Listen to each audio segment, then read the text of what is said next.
Welcome to Snowmobile Sessions Live on YouTube and your favorite podcast platforms. It's the #1 destination to learn about snowmobiling, network with other sledders, and have an awesome time doing it. We'll meet other snowmobilers that share your passion and show your fan photos along the way. Snowmobile Sessions Live. Enjoy the ride.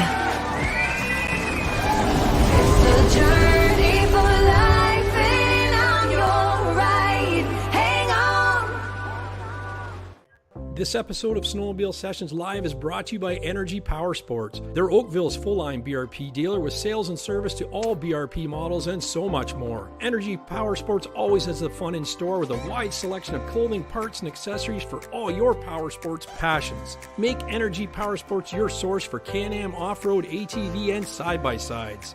Can-Am on-road Ryker and Spyder, including the sporty F3S, Sea-Doo watercraft, and Switch pontoon boats, and Alumacraft fishing boats powered by Mercury Marine. Put yourself on a Manitou pontoon or a Widescape stand-up snowmobile. Energy Powersports is the home for Lynx and Ski-Doo snowmobiles for the entire family. Do you feel the energy? Energy Powersports, 879 Cranberry Court, Oakville, Ontario, or online, energypowersports.ca. All right, let's just get rid of this. Energy Powersports spring check is on right now, and it's on till April 2nd. So get on in there and make it happen. So just so we got more people joining as we go along here, but for now we got Fast 670, faster than Jinksyboy, there, Massar, Wisco Sled. How you doing, buddy? Good. Galitz is in the house. He's down in his shop by the look of it. That's awesome. Yeah, I'm at my shop. This is, I think, Lepoinski's first appearance on the. Yes, it is. Yes. Thanks for having me on. No problem. Anytime. And Corey Brock's there. Hi, everyone. Yeah. I'm going to give Drew my mic. I'm going to go get him a solution for his. I'll be right back. You want to keep the show going, Drew? Oh, jeez. Ask people how they've been doing. Yeah. Well, let's start off with the boys. We haven't really talked too much. Wisco and Massart. How much riding have you guys got done this year? I know that's a touchy subject this season, but I'll let Wisco answer for himself. He's got less than I do. Well, I did ride a snowmobile last week, and it might have been on grass, and it might have been 60 degrees, but I did ride a snowmobile. I believe I put on 360 miles this year.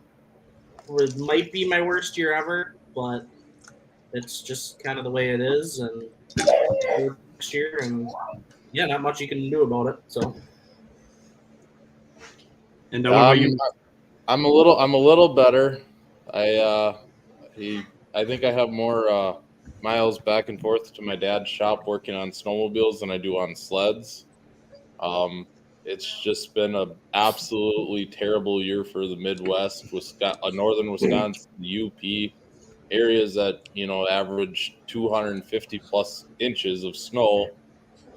They didn't even come close. I mean, it is bad. I was lucky enough. I got just over 500 on this year. The trails open up around by us for 2 weeks right from my house. So it was nice to pull out from my house and go out and try the trails and stuff like that. And it was looking pretty promising, and I was really looking forward to the lodge sessions because I know a couple people, one of the guys in here was talking a little smack, and I had to maybe put him in his place a little bit in bottom corner over there. But yeah, it was unfortunate. I should have.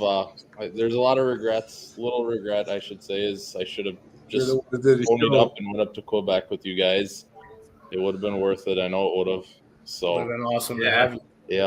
Yeah. And I'm just glad that I think Corey Jinksyboy is a little happy that I didn't show up at lodge sessions because, like he said last week, I think he was a little nervous.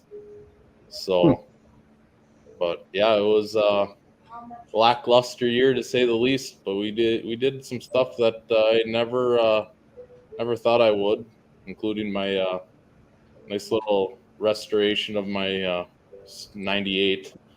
I wouldn't say little, but little restoration. Had time to do the whole frame off, powder coating, completely rebuilt. So it was kind of cool that way, but is what it is. It's looking good too. Yeah, I'm looking for a seat, and after that I'm pretty happy with it. So it definitely put a smack down on a 24 links this year. Seriously, we may have cut the race a little sooner, but doesn't matter. For the first 500 feet, it beat it. So that's awesome. The links wasn't. Yeah, I felt bad for you guys because you. I mean, we thought we had a terrible winter and nobody was snowmobiling down south. You know. No. Yeah, So. the Midwest was bad. Wisconsin, even Minnesota, Upper Michigan, Lower Michigan. I mean, it looked promising early January, but then it got warm and it just never stopped staying warm. Well, and that's what we're here for, you know. We're here to help you guys through these tough times tonight with this group therapy session here.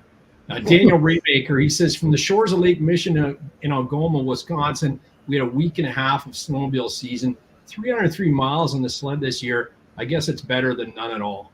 Oh, yeah, for sure. So Greg Kelly, he's also in. He says, just back from the pharmacy with my sled medication. What would that be? Prozac, I think. I think Prozac this season. No, actually, I said something in a Facebook group, and it was about people saying how bad the season was. And I was like, yeah, like even we didn't put that. We put actually a high amount of kilometers on for the season. But I said, hey, if you got a brand new sled, your engine's fresh for next year. Yeah. I said about mine. Mine's still pretty fresh. Then it's not like it's. You beat the hell out of it. Well, of course. You got to put it through its Your rear paces. end anyway. Yeah. Yeah. Brian Lynn, he's in the house. He says he's getting the ATV ready to go. No bullshit. Wait, He's last there. month? He said that what the F? There isn't any snow. It's 70 degrees on the Illinois-Wisconsin border right now. 72 in Michigan. It's snowing like crazy in California. That's what El Nino is. Crazy. Yeah. Yeah. So a new guy doing us right down in the middle at the bottom. Outdoor hobby guy Steve Thacker. How you doing tonight, buddy? All good, man. How about you guys? Oh, good. Yeah. So it's those people that watch my video for the poker run and the first Val d'Or video. That Steve is the French translator in the video there. So He's here to drop some French wisdom on us tonight. Hopefully. How would you like to introduce the show tonight in your broken French English? Oh, the kind way? Yeah. No, the funny way. We don't know what you're saying anyways. Well, I mean, I could do it like in French, or I can do it in the the famous Pepsi translation, right? Do the Pepsi translation. Make sure you roast a couple of the people in the house here, like Elites and Lepoinski with his starting issues. Yeah. Oh, I can't roast Galitz. He's too big. He'll smack me around. Thanks. Can you guys hear me? I'll get burnt from that cigarette. Yeah, we can hear you, Mike. We don't want to. But we Welcome to can. the show, everybody. That is great. the Thanks, outdoor Corey. hobby guy from Quebec, And I am watching you, Lapointe, for sure. I'm watching you because you're causing a lot of problems. And Mr. Gulitz, we are tired of putting you out of the ditch all the time. You're costing us money by going in the ditch. You need to learn how to drive, And Wisco, well, I don't know about you, so, I don't know what to say. And you, Mr. Brock, I have something for you next time you come to La Belle Provence. All right. Oh, that's great. Yeah. Corey and Brocky is at the Tapenard drinking all the beer, and He drank all the beer. to work tomorrow. They're too tired. Outdoor hobby guy sounds like Gary at 2 a.m. LOL. Oh my gosh. After a few Canadians. Yeah. Cheers, Bobby. Oh, that's awesome. Yeah. Well, we don't get too much of that A in Quebec, eh? No, probably not. We just hear a lot of tabernacle and all this other stuff. Yeah, true. Oh my God. Yeah. Yeah, What so- was What was your season like, Steve? How many kilometers did you put on? We got about 820 on the dial. Hasn't been the best year. I had a lot of problems actually with the sled. Well, actually, when you must have seen Mikey's video, I broke down a few times when we were at Mont Laurier. Visit with the Mud Brats. It was always that was awesome just to be there, even for the hour. I wish I could have been there longer, but that trip was a real mess, obviously. But we got about 820 clicks. So that's what, about 550 miles, I guess, something like that. Around there. But the times that we did go out, we got some good rides, some good powder. We had no issues with heating, which was really awesome. Last weekend, we rode about 250 clicks. We had the scratchers down the whole weekend. And the Ice Ripper was just holding on to the trail. It was amazing. I mean, I would have loved to have a studded track last weekend, but you'd be going. It was kind of fun because you'd go around the corner, and the minute you throttle up a little bit, it was like the Dukes of Hazzard, a little fishtail out of the corner. So it was kind of fun. But other than that, we were just up at the cottage this weekend just for the night to pick up some gear and stuff. And I mean, oh man, we probably lost 12 inches of snow in a week. It's crazy. Yeah, trails are all closed. You have to drive pretty far in Quebec now to get an open trail. Yeah, I bet. Hey, Corey, outdoor would be open.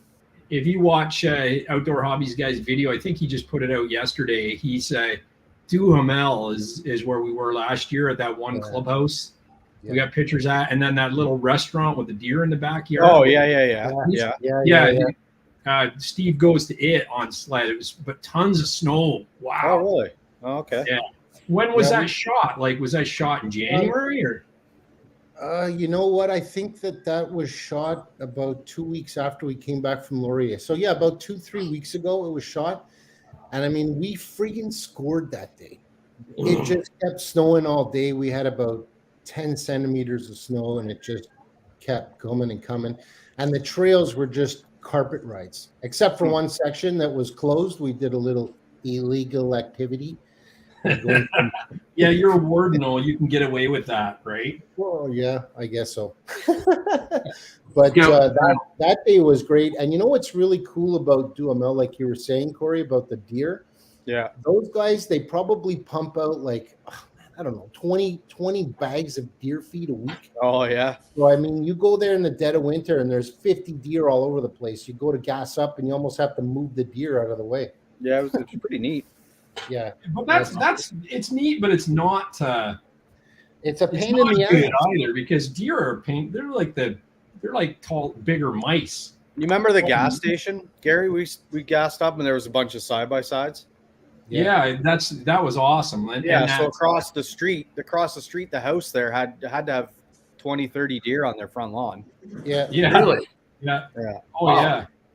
Yeah. So if you guys remember that stretch from the warm-up shack that you saw in my video up to Duhamel, there's some pretty good straightaways in there.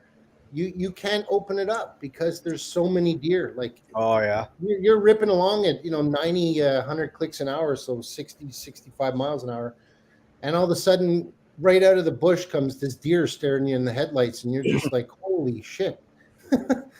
Yeah.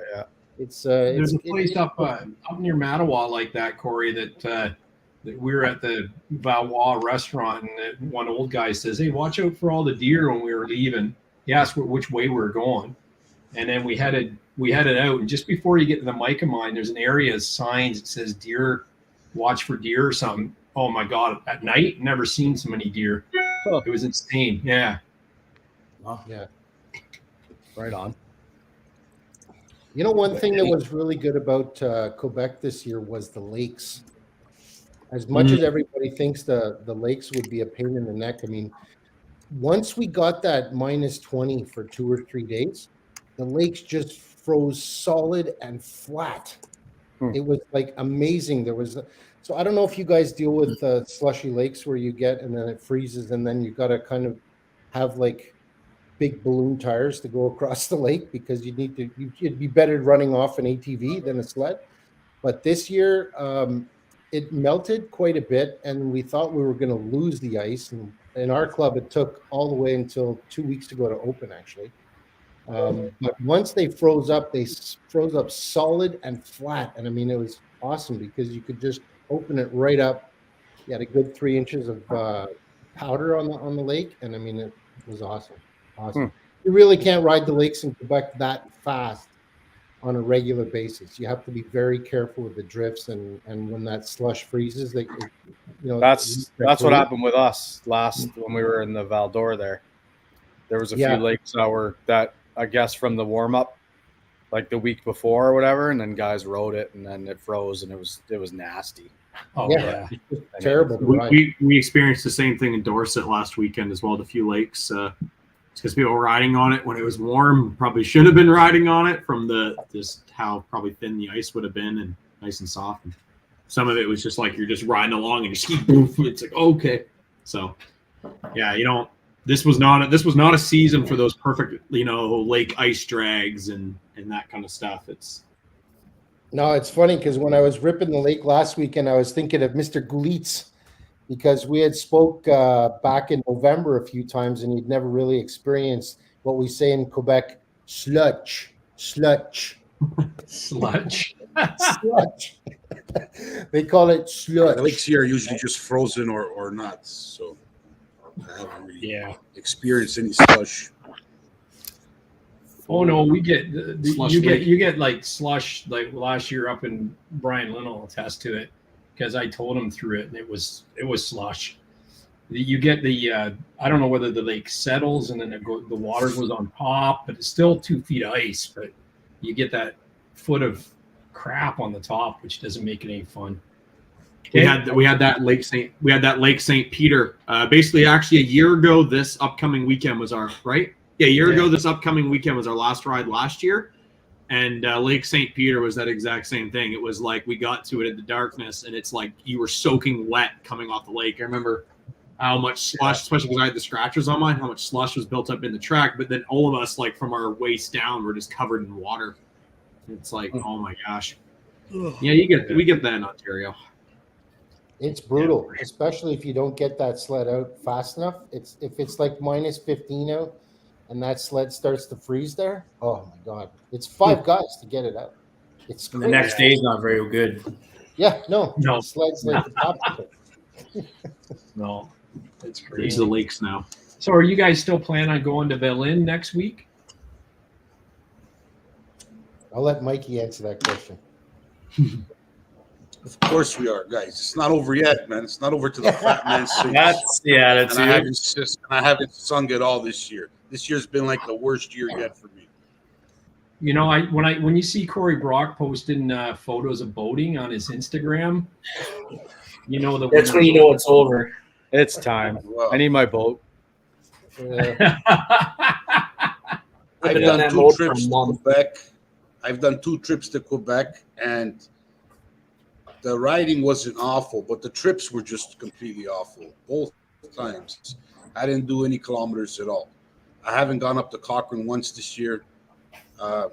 It's been a horrible year. So I'm hoping to go out with a bang at Mount Valin. So nice. Hope to do about 1,000 K, Steve. 1,000? At least, come on. Until on the first night he blows the first corner, and then he's no more blowing corners, bro. Did you change the skis, Mike?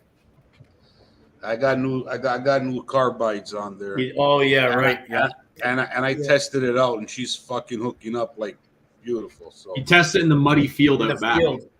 We got 2 feet of snow here two days ago. So I went out and put on I don't know about 20K on in my backyard. Yeah, no, those would be great. Gilets, those would be awesome, especially with the ski sabers on the bottom. It push them down further. They're gonna perform like crazy for you. I think one thing for sure, it's gonna perform a little better than it has, and I think that's all I need. Just a little bit better, and I'll be fine. Yeah. With that belt, you'll be able to dangle them a little bit more too. Oh, she fucking dangles. Excuse me. She dangles, Jacob. Don't worry about that. Hey, you did you notice a difference when you were breaking that belt in? I haven't opened it up, but I'm gonna be honest. I did feel a difference right off the hop. Right, like as soon as I'm playing with it, she's just like it felt better. I'll be honest. My stock belt was slipping a lot. Like even when I was loading my sled up, and I would have to back my sled down the ramp and come back up, she'd be like sitting there slipping. And I haven't loaded this sled up yet with this belt, but so far, I kind of feel a little bit more. How do you say it? It just grabs a little better. Yeah, nice. I did too, and I thought it was placebo effect at first, but it kept going. Like it's I don't know what they're doing. Ultimax belts make a huge difference. So, well, Jinksyboy's in the house. I'm not paid from Ultimax, but I can tell you, I already feel the difference. And like I said, I was just putting around the yard, and I've done that a lot this year. So there is a bit of difference. Now we're gonna see how it is. But like I said, I haven't really opened up my sled this year, and I'm hoping to do that at Mount Valley. Yeah. Corey Jinks, how are you, buddy? Oh yeah, hi down there. I'm good. I'm just trying to get my thing synced up here so I can get into the chat. Yeah, I'm having a hard time doing that. Anyway, Master, I noticed that this. I don't know what you're talking about.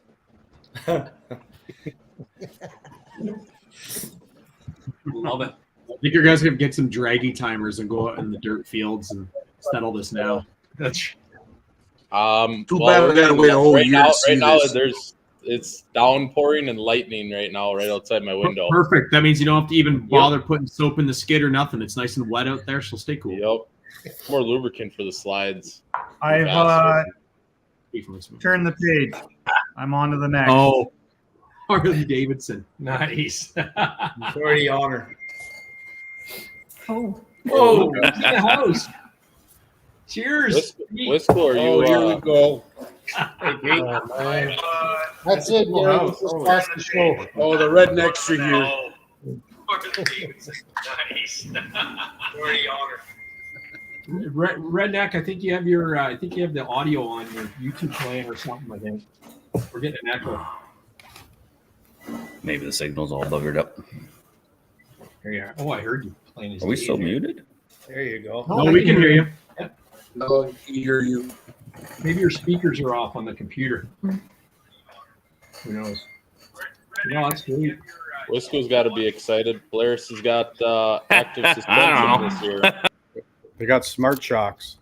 Dynamics. Really? Yeah. Yep, dynamic. I'm honestly not even watching it, to be just 100% honest. Daniel Remaker put an Ultimax on his ZR 7000. Definitely noticed a difference and picked up a little top end, but definitely more bottom end pull. There you go. Heck yeah, brother. My wife won't let me go full on the top end, so I can only tell you it pulls harder off the line. You know. I know a guy we ride with switched from the dew belt to the Ultimax belt, and it up top on the dew belts they like the balloon or the surging on him. I don't know. This is what off of his experience. The dew belts would surge a little bit. He said he switched over and it didn't do that anymore, and he got like 2 to 3 miles an hour more.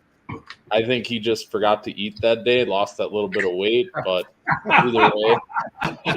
I know he's in the chat too, so he should comment. Again. Yeah. Again. Are you there now, Pete? Can you hear me now? And so Pete, we have a confession here from Outdoor Hobby Guy there on the left. He hadn't even heard of you before you were on the podcast, and when I met him in Quebec, he said that he thanked me for introducing me because he was binge watching all your shows. Yeah. Here's to that. I was wondering if you were drinking a lemonade there. I was like, what the hell? I didn't see the Molson can. I got lemonade. What's wrong with that? Yeah. Nothing. But That's no lemonade. My redneck senses were tingling. I heard you talking about Ultimax and letting her dangle, so I had to get in. we gave away 2 belts at the poker run 2 weekends ago, and Galitz was bugging me, and he was at actually one point going, hey, it's in the video too, bro, just tell me how much. I'll buy it from you. And it's like, no.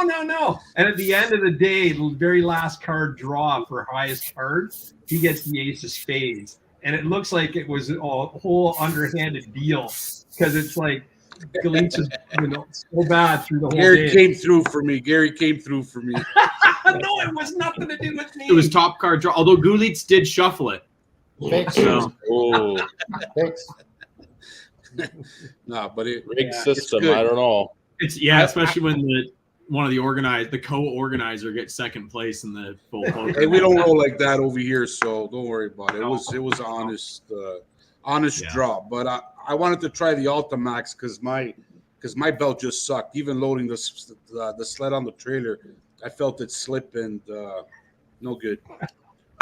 Mike, lemonade doesn't burn a blue flame throwing sparks. So, Pete, let's talk about your racing accomplishments. You hit the 140. What else? I hit consistent 140 mile an hour with your mama there. So it's pretty good to back that up again after last season. And then with Billy's sled, the shocker there, that was a fresh build. We got a mod stock turbo on that and wanted to go out and try and run down some of the big turbo guys. We only got a few runs out, but we hit 147, almost 148 in the quarter mile with that one. So, but the season, like everybody knows, it's pretty much over now. Can't really get much running in. There's a few guys that are trying to set a thing up for Sudbury this weekend. They want to go up on Sunday, but I don't know, man. I mean, it's mud outside here right now. Yeah, Sudbury had a tough start and a tough finish of the year, and a tough midpoint of the year. So it might be hard to find some ice there. Who knows? Yeah, but it was a good race season. I mean, we had some fun. We got some good videos out of it. I got to meet up with Arnie at Arnie's cat house there, and then we went drag race, and he gave me a bunch of those big shovel chisel things that they make there. That was awesome. My sled was hanging with the pro mods, just with those things. So it was pretty wild to do that. You had to look at his dragster too. I seen that he had a shop in Port Sydney years ago, and that was in the garage all the time. And I remember the one time I was in there buying oil or whatever, and he goes, "Come on back," and I was drooling all over that thing just like you were, man. Oh yeah, well it's the same setup as like what our sleds are. It's got the Yamaha 3-cylinder 4-stroke with a big turbo on it, and he's like 430 something horse at the wheels with that thing. So that's nuts. Like that's easily a 200 mile an hour car. You know what I mean? Yeah. It's pretty crazy, man. Oh, it's funny to see Arnie. He's the one that straps in her and gives her, right? Like, but he just had his birthday. Was he 67? I don't remember. He's up there, but he's still going fast, right? Is he? Do you know if he's retired out of the Arctic Cat business, or is he still running it somewhere? Yeah, he still runs the shop and everything. They're not an Arctic Cat dealer anymore, but him and his buddy Ralph still work on all they work on is Arctic Cats. They will do the newer Sidewinders and Vipers and stuff just because it's Arctic Cat chassis, but they're Arctic Cat guys through and through. Yeah, that's cool. No, it said he used to do a lot of business, and a lot of guys from down south here would go to Port Sydney to buy from the cat house, But yeah, there's the mouse I was looking for. Not funny. Anyway, so we got a bunch of friends you put on this year. Well, I'm like, you ever seen the movie Fast and Furious? Live my life a quarter mile at a time, so I might have got like 5 or 6 miles. But he did them in 5 seconds. Yeah, pretty much. 5 or 6 miles with a total run time of like 2 minutes. Yeah, we didn't get too much trail riding, and we went around town here once. We might have put, 40 kilometers on in that one ride or whatever. But just around here for us, it's been crap. So. Yeah. You're gonna come with us next year though for a big group, right? With the drag flip, so then Massart can beat you with the 670. Just gotta you on Christina's sled, and that's all you need. Two up. I'll have to go pay my buddies at Hypersport a visit real quick. Bring one of those up. Yeah. Oh yeah. Yeah, they got some fast crap. Oh geez. Oh yeah. So Mike Galitz in there in the far left there, Pete. He rode with your buddy. Was that Ernie? Was that Ernie or what was it? It was Ernie. Ernie Ernesto. Yeah. Yeah, he's a good fella. Yeah, I was just talking to him last week. We're about to go up to Cochrane, but we couldn't find a room available or the hotel. Nothing was available. But he's a good guy. Oh yeah, real good fella. Yeah. Corey Jinks Bobbio wants to know if you're chopping the top.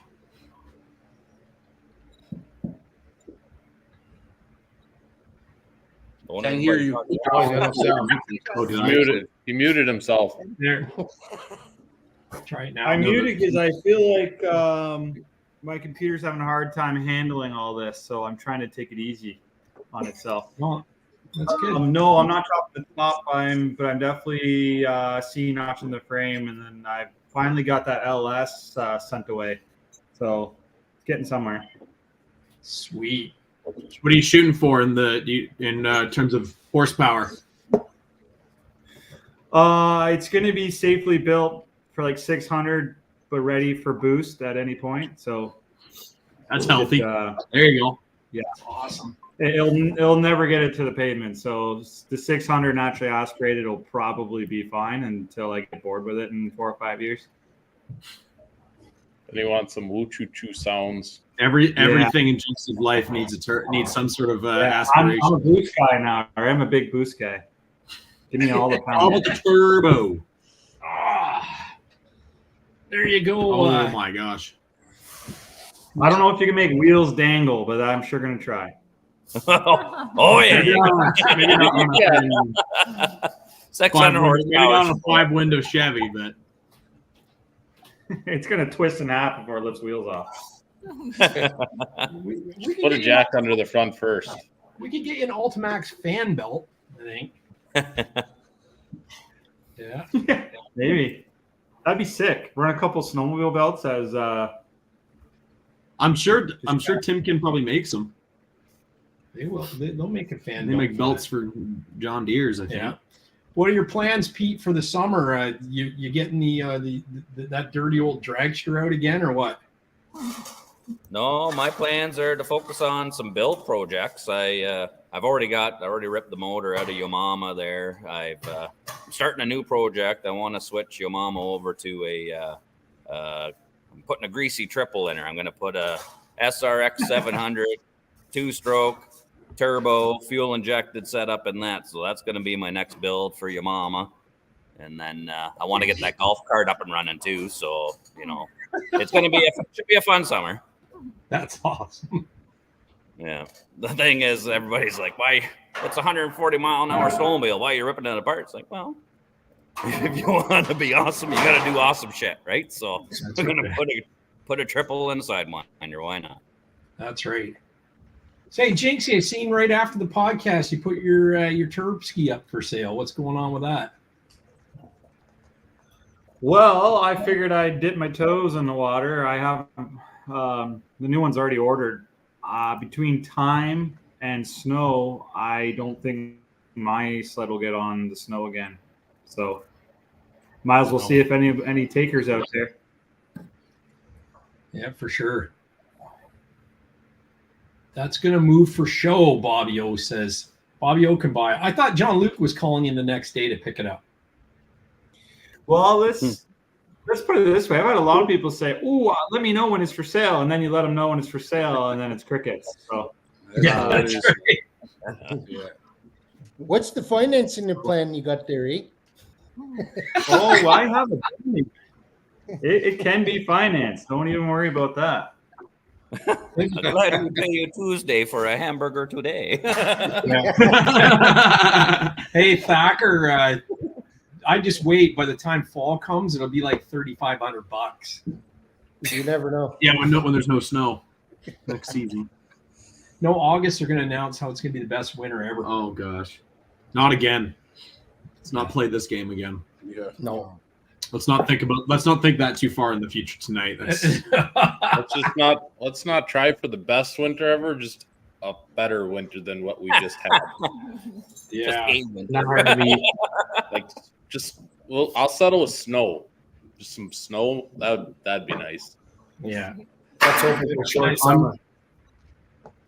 Like, that's the thing. It's like last winter was crap, and we just got through that Sudbury trip by the skin of our teeth, and it ended up being really good, but it wasn't as good as what it should have been. And to think that it was even worse this year, like the first year we tried to do it, we had to cancel, the beer spa, and then last year was Sudbury and it went, and then this year we thought, oh, for sure it's going to go, like what weekend could you pick that would have worked? None. You know what I mean? Yeah. So, I don't want to be, put anybody else down, but this is actually one of my best seasons I've ever had. I actually just look back on my Instagram really quickly because I'll log it on the last post of the year. So 2 years ago, 2022, that would have been, I did 24:52 on the 600 E-Tech, and this year I did 24:30 something. So just shy of my best season was this year. So I that's why I've been staying out a lot of the conversation because I can't really. It's been an okay year for this. You remember a gym class at the beginning of the semester, you had to do the fitness test, and you always, you F the dog because you knew at the end of the year you had to do better. So that's kind of like how that works. If you do very little, then it's pretty easy to have your best year. So we set the bar really low up till now. That way, Exactly. The Wisconsin guys, they'll be like 7,000% next year over this year. Easily. That's not even a question. We were hoping for, obviously we didn't make our way up to lodge sessions or anything like that, but we were hoping Michigan would open up, Michigan would turn on, the lake effect snow machine up there is usually doesn't break, but this year it just never really truly turned on. There was a little bit, but it never truly did what it normally does. Yeah, and what I thought that I thought for sure you guys would end up getting a winter, but it just didn't happen. Never quit starting. What do you do? I made my way out on the ice with that little, I don't know what you want to call a sled, my little hodgepodge of a sled. My little shark outfit. So I made my way out. I was happy enough to get that thing out on the ice a little bit, work out a little of the kinks on it. I got to work out a few more before I race Jinxie, but she's I think he's got it'll be interesting to say the least if we line them up. Like I said, if I can keep the track under it, you're in trouble. But that's pretty much my biggest hurdle. After the first 20 feet, and he's scattered. Yeah, I'm studded to the teeth on mine. Whoever had the track on it was studded to the teeth, so it hooks up pretty dang good. And after I do a few things, nothing too major, but a few things to it. Yeah, this one I have. It's because I like to keep my stuff stock. I don't touch anything ever.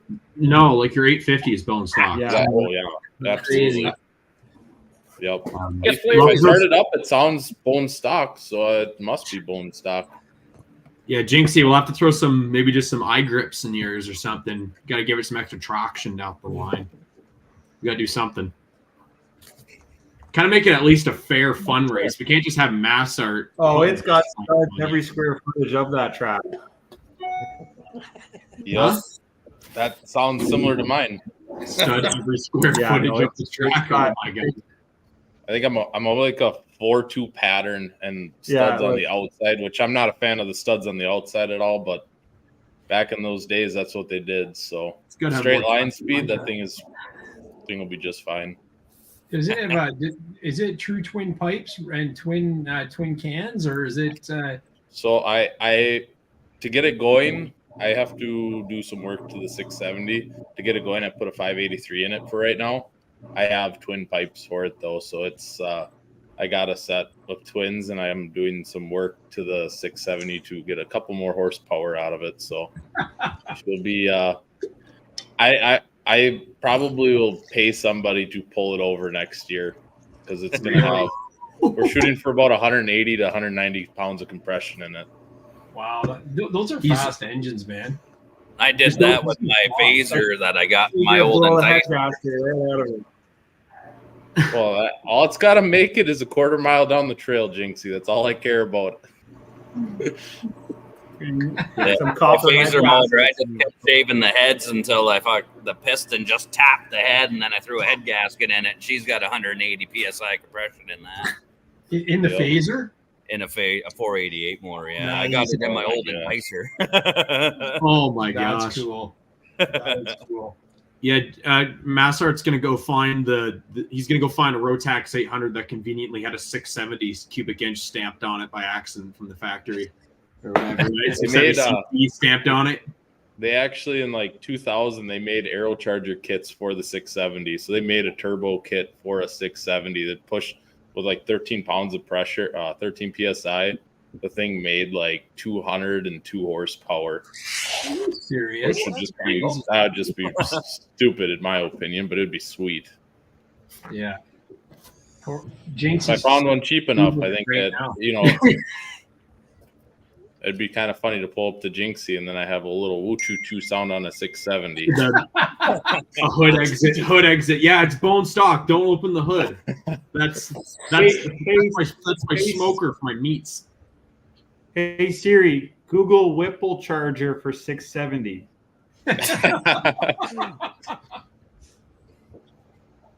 Buy now. Yeah. Order in cart.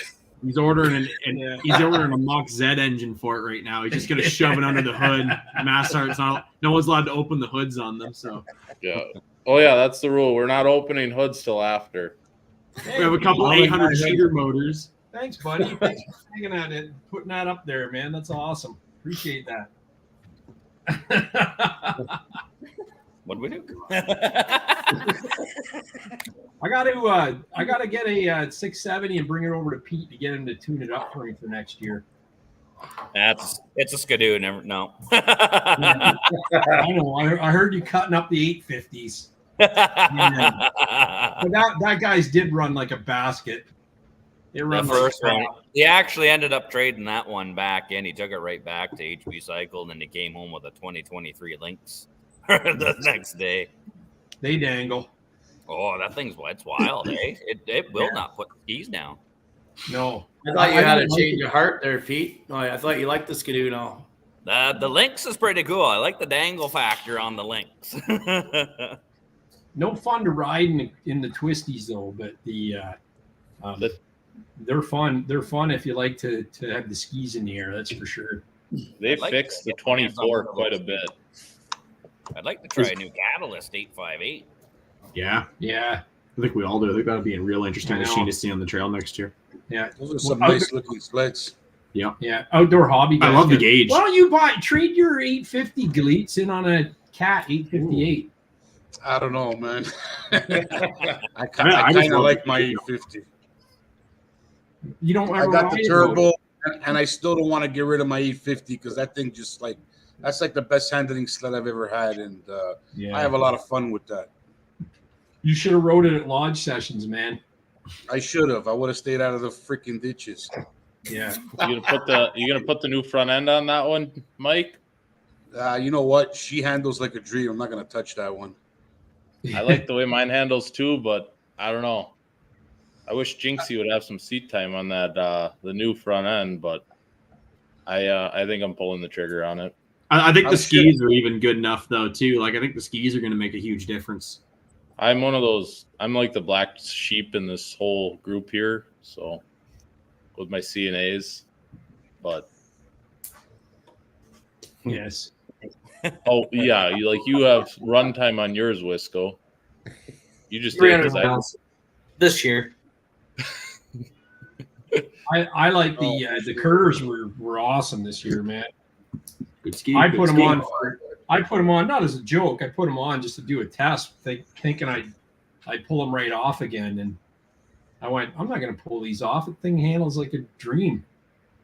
So can't go wrong. They're with so those. wide looking though, the skis. Like in the video, you're talking about the video when you're up at Laurier on top of Devil's Mountain? Yeah. They're kind of goofy looking, but I think it's good by design. They base them because they don't. The ski is actually designed to be used as a trail ski and an off trail ski. Like they only sell basically like they sell like a race ski design. They sell a trail off trail design. So it's meant for keeping the flotation up.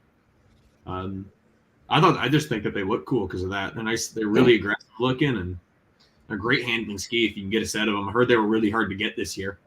I think they look goofy compared to like the new BRP ski. The new Skidoo ski is going to be cool. Yeah. I'll let you know. Not that junk Pilot X. What's wrong with the Pilot X? I knew it. That's what I got on my 850. That thing, bro, handles like a dream, man. They shouldn't have got rid of the adjustable skis. They shouldn't have got rid of the TX. I almost put those on my sled, on my 900. I said, "Fuck, I'm gonna just put those on because those I know how they handle. They handle great." I thought your 900 does have Pilot X on it. Or you're talking the TX? Oh, the TX I was talking about. Yeah. TX skis are great. He liked them, and I thought they were actually. I like the concept of them with the being able to click your carbides down and give it a little adjustment throughout your day. And I don't. Move away. I misunderstood. I thought you said Pilot TX. No, I said Pilot X. So do you have TX on your 850? Yeah. Okay, I didn't know that. I thought you just had the X. Oh, really? Yeah. You just have to. I think you have to make a change to the spindle to put the TX on. I think it's a different spindle, or there's an adapter you have to put on it to change it over. I think somebody said that in a comment that was asking about putting a set on theirs or changing them around. What is it, Corey? It is a different spindle, isn't it? You No. There's a. I went from TX to regular X, and it's a little spacer you got to put so you lose the adjustable width aspect of the skis, and then there's like a little. It was like $10 or something each side. Oh, okay. So yeah, you got to add a spacer, but the same spindle though. Okay, I don't know if that was the change or not. That's nice. Yeah. Mike could take his front end off of his 900. Like just the ski and the little spacer part, and his 850, and he could swap them around. Yeah. Okay, cool. That's what I was thinking. They look pretty close. They look identical to me. I'm like looking at them right now. It's literally just the bushing that goes through your ski. We pulled them off of a buddy of mine, and that was the same thing. We just pulled those off and had to put the little. It's like an anti-kick, so that way your front ski doesn't do like the old 60 sled where they fly straight up in the air whenever you launch it. Yeah. What's for dinner there, Jinx? I saw him put some sauce or something on. I made. It won't come up. I made shepherd's pie. Nice. But Mike, your piping 850 came with TX? Yeah. Or did you order them that way? I ordered them that way. I don't think I've ever seen an 850 come with TX. Yeah, mine had it. His did. Corey's did. Yeah, you do. You have to order them. Yeah. Yeah, you got to check that TX off. Okay, but stock. I also factory is X, right? I also did it to my 900. I checked off the TX, but then I said, you know what? I want to try some different skis or different carbides, and so far, I'm in the ditch. Yeah. Daniel Raymaker, how do you like the curved skis? I love them. Does the sled steer easier? Yeah, it does. It actually steers too. And I wasn't lying in that video up on the top of the mountain where I did a little quick review on them. I got the confidence back. Like in the morning, I couldn't keep up to Drew the day before, or Corey. I mean, I couldn't. You never can. But and then I switched the skis out, and I was right there on Drew. It was no problem at all. And my butt wasn't puckering because I wasn't pushing turns. So yeah, it's highly recommend the curved skis. We have the dual Woodies on the left and the single on the right, which I probably would just go to single carbides because the dually keeps plugging up. It'll get a rock stuck in it, and then it'll just steer like crap until you dig it out. But didn't happen last weekend. Yeah, it didn't happen last week, which I can't believe because there wasn't enough dirt or snow, I think. Yeah, Kearney was pretty. They never cooled lots off. of gravel.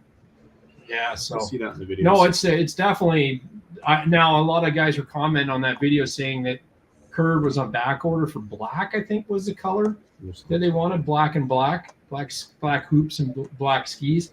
So you like if you're gonna order, put it in and you'll probably have them by the fall. Who knows? But I haven't even talked to Curve since they're on the podcast, and I just threw them on for fun, just because I had a few people asking me if I ever put the Curves on my 850 and what I thought, and I never did. And I know Dan and the one guy we ride with, he had them on his 850 last year and loved them. And I thought, I'm going to try it and see on the Gen 5. And I could arguably be the only guy with them on a Gen 5, and they were great. It was amazing. I didn't have to do anything else except put the skis on, and they handled like crazy. Which is good too, because maybe guys were wondering with the ski issues if they're going to keep their 24 and they have AC2 skis, what they should be ordering. So I loved them on the 600 E-Tech, the 2009 129 converted XB. Changed the handling of that machine, way more accurate.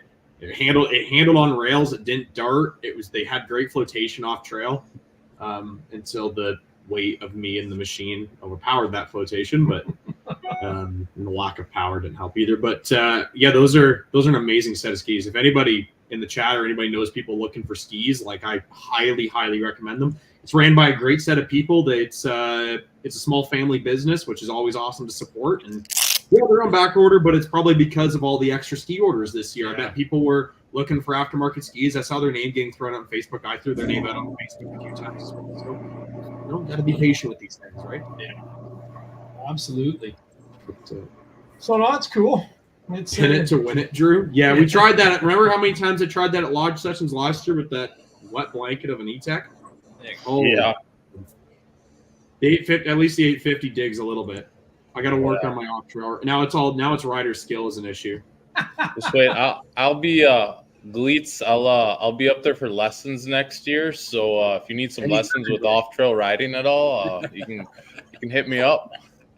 No, you got to give it to his resident designated driver for when it gets stuck. I need those lessons. You know what? I'm the off-road recovery crew. I let them try my sled out. That's what it was. Everybody wanted to try my sled out, so I let them ride it out. That's what you did. Not that I can't ride it out. I should have rode it out, so I don't have to walk out of that shit and get out of breath. That was a stupid move, but I did it twice. What are you gonna do? When I'm here at home and I got like 3-4 feet of snow in the back here, I go through it like nothing on my 4-stroke too. So I was trying to power. It doesn't get stuck. We had enough snow for. Sounds made up. So we had enough snow in our backyard for a little while. When I was playing with 24 Lynx this year, I was trying to get it to bunny hop, which is crazy to say, and it was close. I got it close a couple times with how deep the snow was. There was probably that much of the backtrack that was just on the snow, and I was getting it to jump. So it was funny. And for the record, my sled was never stuck, first or second time. I just didn't want to smash into that tree that I had in front of me. We had to turn it. Wasn't the tree like this big though? Is that the one you took out with your arm? No, not that one. one. That first one's not your fault. You followed a tail light in snow dust through that. Thanks, but I'm going back to it. We're just glad you're all right. I couldn't see nothing. You couldn't keep up to Corey Brock or Shannon for that matter. I was like, leave me out of this. I got nothing to do with it. It's on video. Videos don't lie. No, I wish I had that on video. Yeah, me too. That was definitely, the second one on video. Highlight of Sessions last year was trying to keep with Corey for that last little bit that me and him gave her. That was quite a bit of fun last year. Yeah, I got to slow down a bit. Hey, Jinx. Corey's getting old. Slow down when I get to the gas station. Yeah. The first 4 times I ever went riding with Corey Brock, he had a near-death experience every ride. I almost wasn't going to ride with him ever again. And then his wife told him to slow down, and I kind of told him he's got a little kid at home. He better start to rethink his priorities. Yeah. So you can be fast and safe. It's been 2 years and he hasn't had a near-death experience, so that's been good. Jacob, You only you're gonna blew have to one slow corner down with now. me. What's that? You're gonna have to slow down now. Yeah. No, but yeah. Keep it in mind. It's okay. You live where it's all fields, it's all straight lines and bar to bar. I'm usually the leader in the group. I'd say 90% of the time. So I ride as fast as the slowest person because at the end of the day, if you keep on going ahead, it's making it miserable for the slow person. So you don't want to do that. And you don't want to send anyone into trees or anything stupid either. I mean, I get accidents do happen and people do go off trail every once in a while, maybe twice in one weekend. But I'm never going to hear the end of this one. I think you want to. Yeah, I mean, you ride. You're only as fast as your slowest rider at the end of the day. So if I'm with one other guy, and we're riding fast, I mean, then we're riding fast. But if I'm with 5, 6 people, and my sister gets in there, which she does good, but she's just, they're just not everyone's at the same level as everyone else. So I mean, you just ride safe, and no one wants to dig anybody out of trees or make a call that you don't want to make. No, it's just not worth it. Yeah. Been there, done that, Goolies. Don't worry about it. Does Christina ride as well? What sled? And did Dirty Hands get any saddlebag trips in? Sled Tube, you should watch Redneck's channel. You can answer all those questions and more. Yeah, she rides. Yeah, I would like to get into the drag racing too. Looks like fun. Yeah, she's got the 2015 Viper with the dealer installed MPI turbo kit on it. Oh, it's the same. Nice. That's what the Skoka Mike had, right? Yeah, and it's sick wrap. That wrap is very well designed, man. Yeah, it turned out really well. Oh, is that a new wrap? I thought I saw the video when you first bought that for her, and she came in. But did you wrap it since that video? We did, yeah. I don't think there's really a video on it. It's on his Instagram. One of the videos, but we didn't do a video of it. Okay. Now, is the illustration of the woman with their legs through the skull, is that Christina? Yeah, she modeled for me for that. You had her do it every day for 3 weeks, and then that was all her. She found that's the artwork and stuff was all her idea and everything. She found all that stuff and worked back and forth with our buddy Nick at it's Dart Designs. He's the one that does it, but he works through a company in Ottawa there, Grafiki. So he's the one that does all our stickers, all our wrap designs. So just kind of kept bouncing everything back and forth with him. And that's what they came up with. So it's been. Yeah, well, I reached out to him, and you should see the tattoo I got on my back. Oh, my God. Debo. I got Christina's wrap on my back. My wife was going, "What? Who's that?" Never mind. So in other news, he's getting divorced. I guess you're coming to Valen now, Gary, right? That's right, yeah. To live there. Gary, all the cool people are doing it. Need a place to stay for a week, maybe. Yeah, for sure. Yeah, I don't know. Like, that's the thing. It's pretty crazy. I don't think we'd get a divorce in a heartbeat, but neither one of us wants the kids. All right. Drew's over 18. He can fend for himself. Just needs gas money. Yeah. Well, how old is Drew now? When does it officially get cut off? I'm done university in a year and a half. It'll be a year and 3 months. I'm done university. It's never Year gonna and 3 months. So we're gonna have a graduation party for Gary. Yes, in Vegas. Vegas, deal.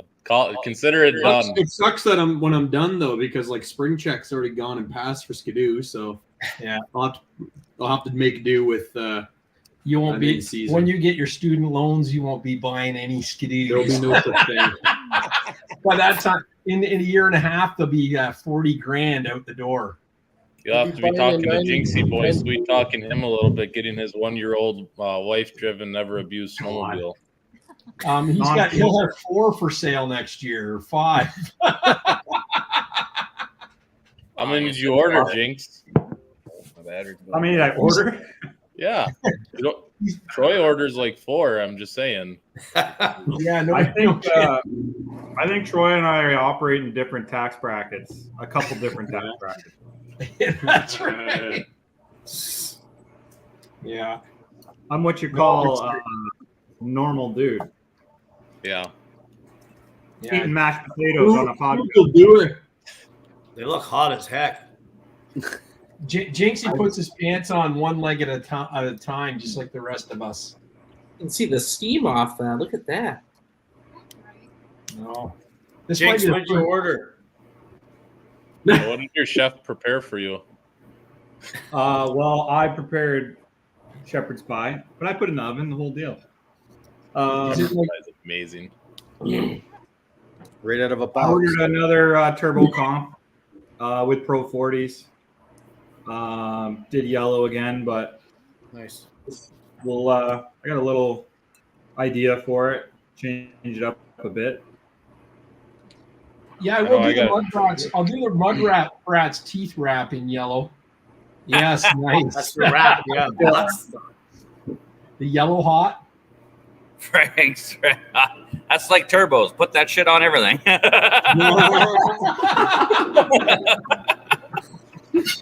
Nice one. That would actually be good. That's his wrap.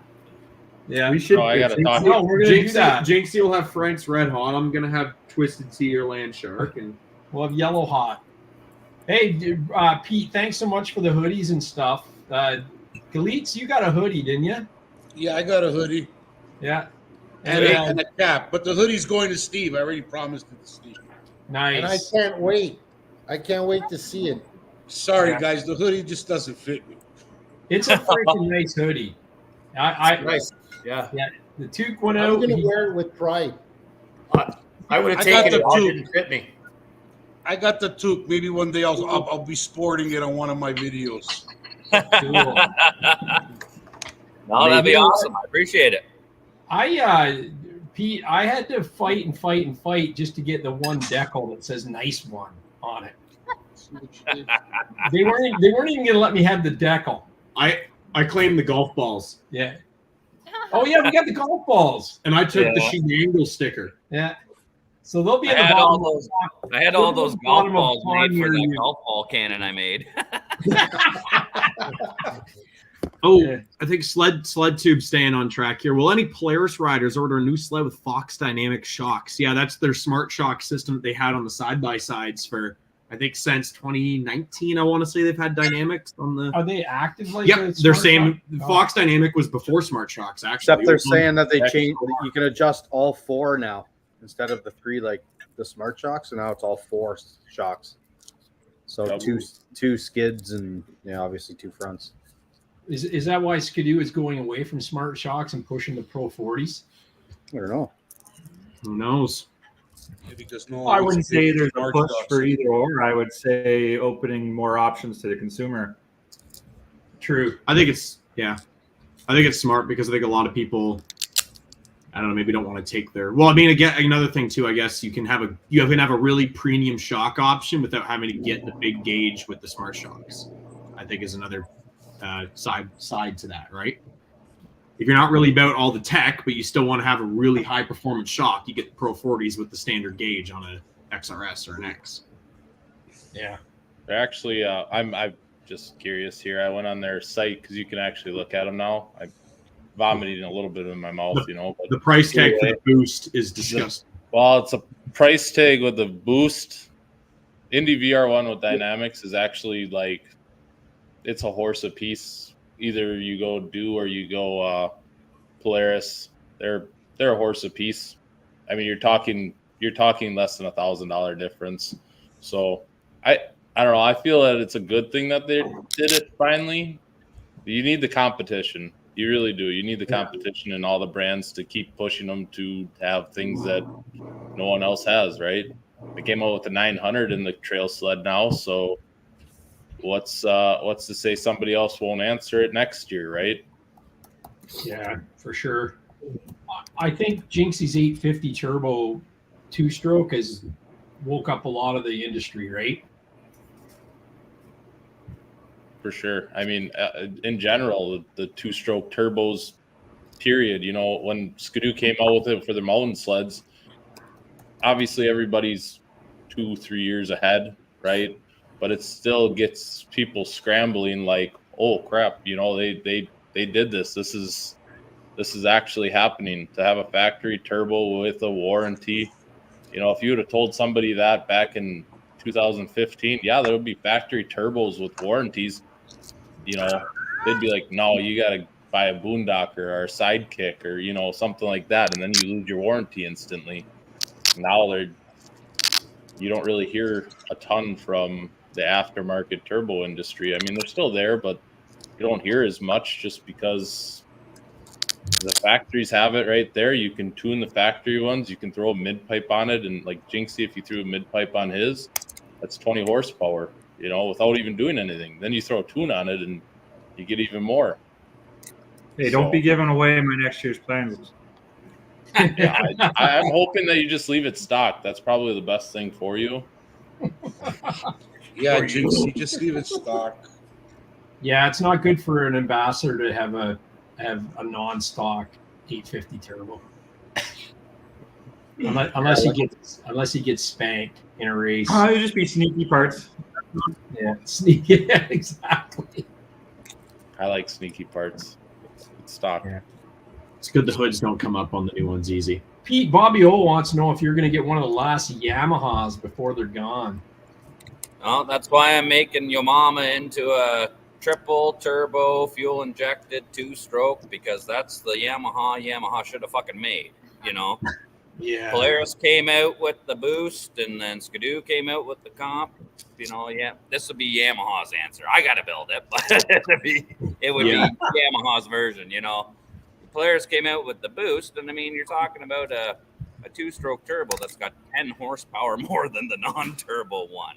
Like, come on, you know, you're gonna spend $30,000 on a snowmobile. It better, you know, we go to all the radar runs and stuff, and they're not that fast. You know what I mean? Like my buddy Remington in our last video, he was racing his buddy with a boost, and he's got a regular XCR, and he was faster than the boost. So where's the money going? You know what I mean? Like, if you're going to put a sled out there that's got a turbo on it, it better be fucking fast. And I'm a little disappointed in the boosts, you know what I mean? And that's where I want to play around with this, you know, the Yamaha triple with a turbo on there and see what we can do with that. So that's why next time you're going to build my turbo.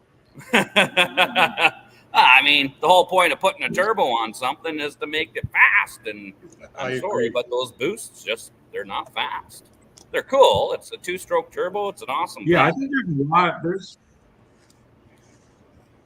a lot left on the table, and I think OEMs will probably start pushing it like they did with the 4-strokes. Like they keep creeping their way up from factory, and I do think they'll probably start nipping their way, you know, give the bare minimum, make people happy they got it, and then start climbing up the ladder. I mean, it is a 2-stroke after all, so probably being on the cautious side is safe, but the aftermarket world already with some flashes and some clutch kits and pipes, and you know, we're into 220, 230 pretty safely out of a 2-stroke. It's pretty sweet.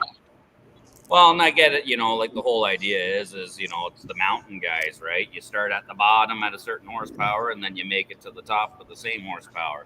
The turbo is awesome for that, but for all us, you know, the Flatlander, the Lake Runner guys and all that, you're going to bring out a brand new 850 with a turbo on it.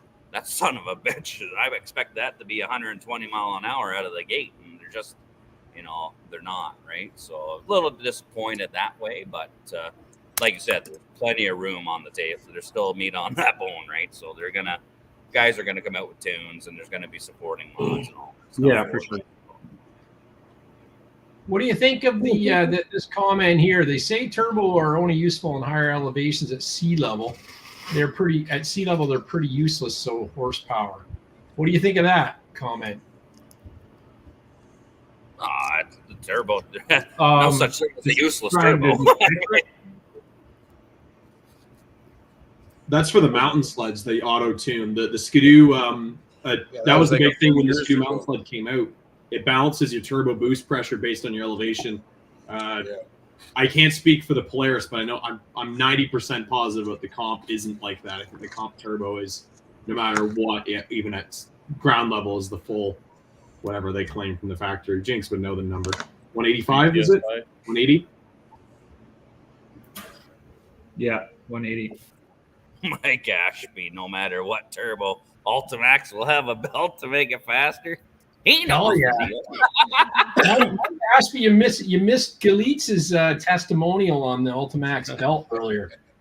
Well, we're still testing on it, but so far so good. Yeah, his arms are an inch and a half longer. Not yet. Throw them on my sled, they would be.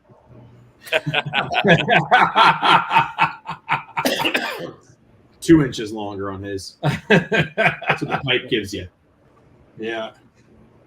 Adjustable boost controller is needed. Hey Pete, have you ever ran those Captain's Choice, Silent Choice exhausts on your turbos, where you can have it rowdy versus quiet? Stinger. No, everything. Most of my stuff's like my sleds. They're all homemade exhaust. The race pipe on Yamama is actually part of a Y pipe off a GMC 3500 cube van that I got. You are a redneck. Love it. Oh my gosh! If I can make it, I'm gonna make it. I'm not gonna driving around her 3500 with no exhaust on, is what you're saying. Oh yeah, I take what the universe gives me and I just tweak it and use it in other places. You know what I mean? Oh my God! You go to all the race guys, Turbo Dynamics or Hurricane, you buy a race exhaust. They want anywhere from $300 to $600 for a pipe. Well, I can grab a chunk of scrap pipe and make my own exhaust for free. You know what I mean? So, and it works 140 mile an hour. You can't dispute the results. So. Yeah, no, I mean, you can't argue that. That's for sure. Yeah. So, was Jimmy pretty excited when his sled? Started kicking butt out there? Oh, yeah, he had a shit-eating grin. He's in our circle of friends. His sled is so far is top dog. Nobody else has hit this season anyway. I think they have in the past. There's other guys with big turbo sleds and whatnot. But the beauty about his is it's not a big turbo. It's a stock turbo. It's a mod turbo, so it's got a bigger compressor wheel in it. But, 148 mile an hour almost in the quarter. Nobody else has touched it yet. I mean, we do know a few heavy hitters out there that could totally beat them, but we're trying. This is our second year really doing it. You know what I mean? Yeah. No, Galitz is a pretty clean guy, Bobby O. He's not into I haven't smoked weed in years, and I don't plan on anytime soon. Yeah. The only thing he ever drinks is his shine too, which I think it's just, lemonade. Almost done. Jar. That's the same shine he had back in Lodge Sessions 23. It's in my fridge. Both years, yeah. It's in my fridge. Yeah, and you know what? He prepared it for Lodge Sessions 22 at the Muskoka Beer Stop. Bobby O says, I'm joking. Yeah, that's pretty crazy. No. So, hey, listen, I'm going to run the credits and we're going to get into some photos. Not the credits, the credits. The soft track. How much have you had to drink, Gary? And then we're gonna get into some photos. I got in true season finale fashion. I've got the memes all loaded up, so we're gonna have a good time. We got some fan photos in here as well, and away we go. And I asked everybody just send in 2 photos because I thought, if everyone sends in 20 photos, then we're going to be whatever. But apparently Galitz doesn't know the difference between 2 and 10. Hey, I wasn't in school that day. I must have been in the parking lot smoking weed. But don't worry. Massart doesn't know either because he sent me in about 15. It was not. It was only 30. But we'll let them have it because they don't have any snow, so we'll let him do that. So just bear with me. I'm going to roll this fast track billboard and then we'll get into the fan photos. Hang on. Fan photos are brought to you by Fast Track Snowmobile Traction. This season, quit sliding sideways on the ice and losing races to your buddies. A Fast Track stud kit will help you with improved braking and give you the arm-ripping acceleration you crave. I put over 3,000 clicks last season on my Renegade 850, and I'll tell you, these studs exceeded my expectations. Not one broken stud, my idle wheels still look like new, and they hooked up like I was on rails in the twisties, inspiring confidence every ride. Fast Track Top Gun kits are the highest rated stud kit at 4.9 stars with over 230 reviews. The studs are heat treated stainless so they are strong and they don't rust. The kit is lighter, easier on the track, and has a lifetime warranty against breaking. Each kit comes with a track-specific template for complete balance with over double the scratch lines from stock templates. All listeners when purchasing a stud kit can get a free install kit, a $30 value. Visit fasttrack.co, add both products to the cart, and use the coupon code SNOW at the checkout. That's fasttrac.co. All right, we're back. Yeah, we're back. How's Thank that? you, Fast Track. Whoa, ouch. Can you stop doing that? Yeah. It's fine. Don't touch it. All right, I'm losing our mic stand. We're messed up here. Hold on. You keep going. You start going. I'm going to find you a little overlay. Oh, that's fine. Gary, did you get that off of Amazon? What's that? That little sled. No, a very dear friend of mine gave it to me for my spring order a couple years ago. Corey bought me that. You get them at Royal Distributing. Oh, yeah? And they also have a Polaris and something else as well. They have like a few other things. I don't think they have a Royal in Quebec. We don't have Royal Distributing in Quebec. You know, their stuff just doesn't translate. You have the Royal. Everybody's got their toys out. You have the Royal Tabernacle Distributing, which we've got pictures of. You know, so this means, wow, I have way too much money. Damn it! What am I going to do with all this money? It's literally falling out of my pocket. Won't somebody please take some of this money? And then the snowmobile manufacturers. So anyway, that's how I imagine our target audience. Isn't that the truth? Oh, God. Yeah, I put this picture in. This is one of my favorite pictures of this season. Because it doesn't include me. Oh, you took the photo. It was a good night.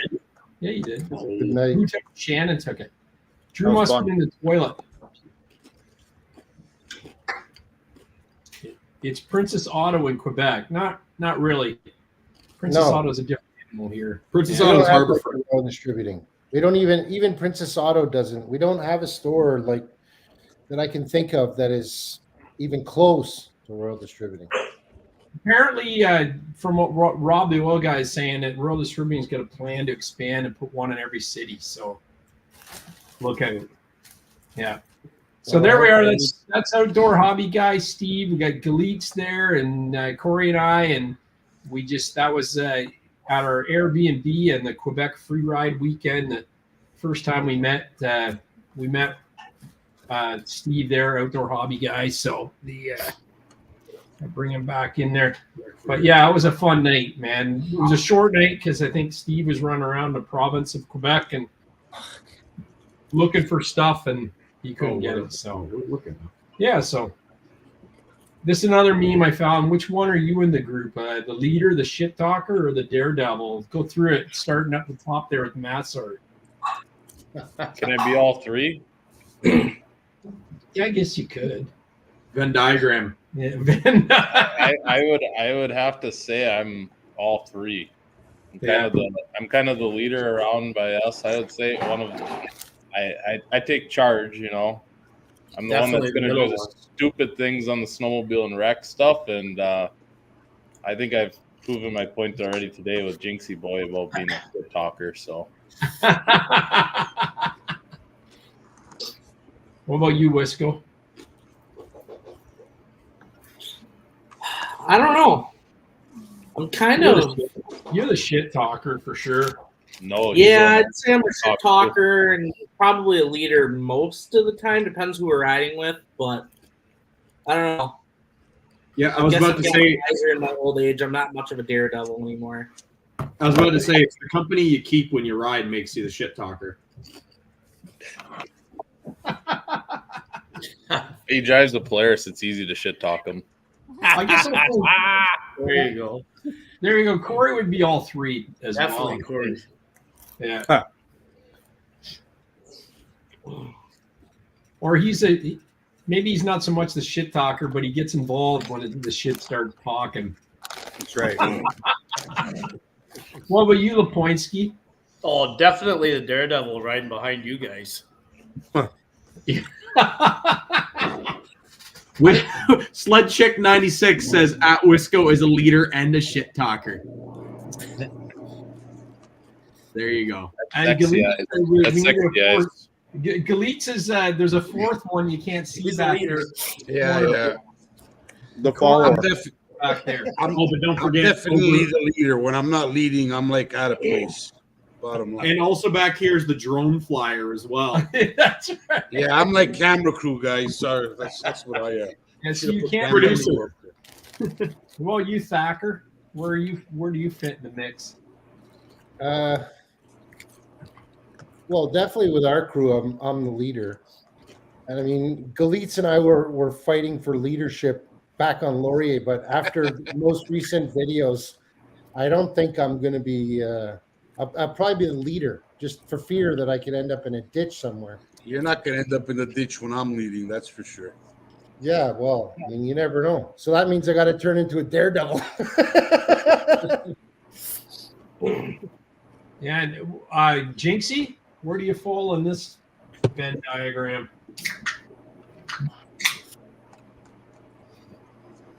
Oh, I lead 9.5 times out of 10. I honestly, I don't talk much smack because it's not, I'm like kind of just show it. You people think you're fast? No problem. I'll just pass you on the inside when you blow a corner. Yeah. Bobby O, Steve says you're the French talker. You're the French talker. Corey Jinx is the French kisser. How about you, Pete? Also, I am also known as smooth talker. We have weaknesses. Yeah. What about you, Pete? Where are you in this mix? I'd be the builder of those sleds. So yeah, he's also behind the camera. Rebuilder. I'd be the builder, and I mean, if you've watched the videos, yeah, a bit of a shit talker. You know, if those are Polaris's, then yeah. Just a bit of a shit A talker. little bit. Yeah. This is another favorite pick of mine from the year. This is Quebec. It's missing Wisco and Massar. They should have been in this picture. Yeah, for sure. What a hoot we had. Drew's cut off again. He's gonna be mad. He's over there on the right, but You can see one eye. I mean you can't get all of them in. But yeah, what a good time we had there, man. Koala Pieces again. Thank you so much. It outfitted the whole crew with toques and away we go. And that's it. And then once that was a great shot, Gary. At the end of the video, that really was the icing on the cake on that video. Yeah, when you guys were all waving and high, and that really was awesome in the video to see that. Hey, I cried the whole time making it. It's really nice. It's really nice. Pete, you ever have tears in your eyes when you're making a video? What's that? Do you ever have tears in your eyes when you're editing a video? Oh yeah, there's always some good moments. That's right. I got a question though for Pete's wife. The sound of opening beer cans, is that like white noise in the background? You don't even hear it anymore? Pretty much. Probably if she doesn't hear it for a day or two, she's like, why is it so quiet? I should be hearing something. I think Is so. he alive? I can't believe you got all the Bud Light into these cans. They're perfect. It is kind of like a blow-off valve, though. Listen.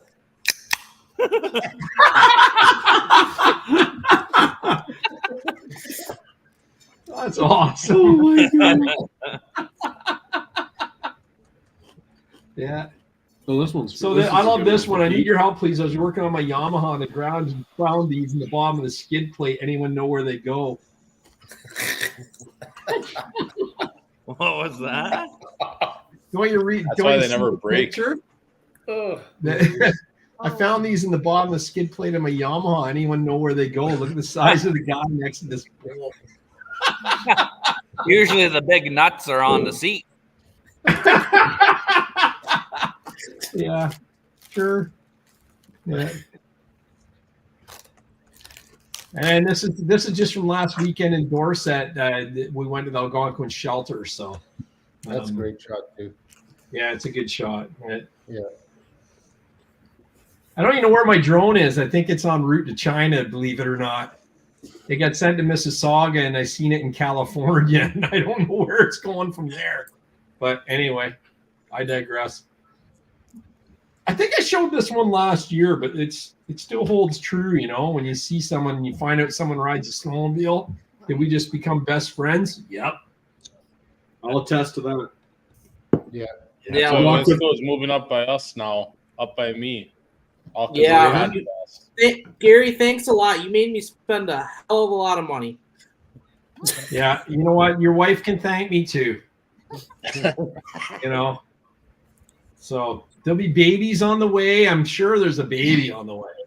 Oh, no, not yet. We'll let Massard have his fun first. Massard, Greg Kelly doesn't think you're coming to lodge sessions next year. He thinks the baby's going to put a hindrance on it. Oh yeah. I'll put a first round of beer versus Greg Kelly that I'll be there next year. If it's obviously if it's on, but yeah, for sure. Quebec, it'll be all right. Quebec, I'll be It's gonna be on somewhere. Corey Brock, can you tell them about the picture you sent me this week when your buddies were there? Where? At the Sportsman's Lodge. Come on. Pay attention. What picture did you send me and said? Oh, the graffiti on the wall?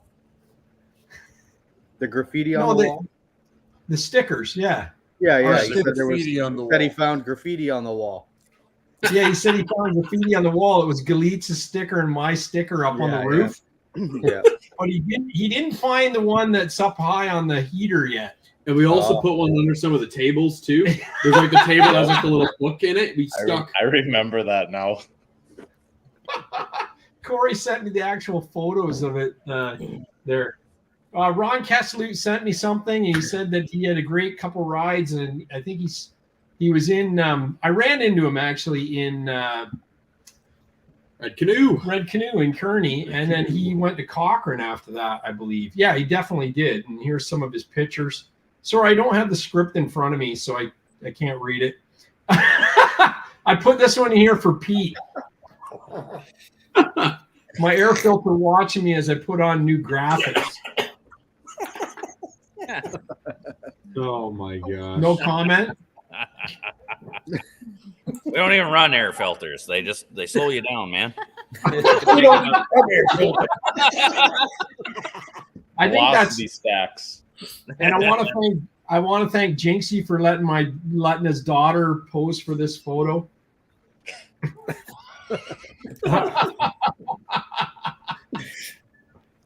Corey, I think you need to recreate that photo right there. I think that'd be pretty funny.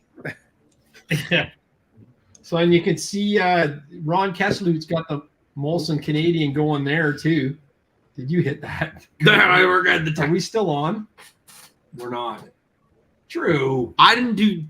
This camera's a piece of crap. No, it's not the camera. It is the camera. Look. We can hear you, Gary. We just can't see you moving. Yeah, because Drew's got his feet going. So touching anything. This camera's a piece of junk. I don't think it's the camera. I think it's going now. No, it's the camera. I think we're just going to refresh things here. It's the last episode. Bear with me. Anything else? I'm going to. That's a true question. Oh, why is Look at this. Hey! I don't know what's going on here, but.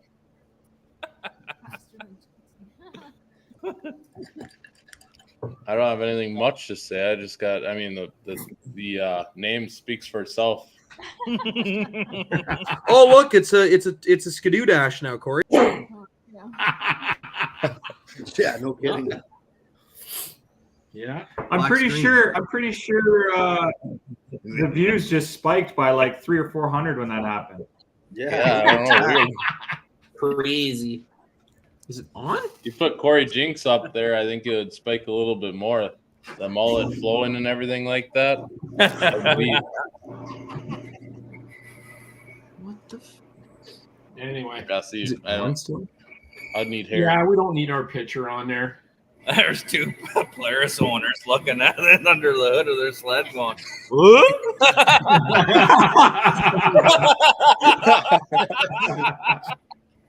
You need to grab an emergency webcam. I have an emergency No, webcam. it's fine.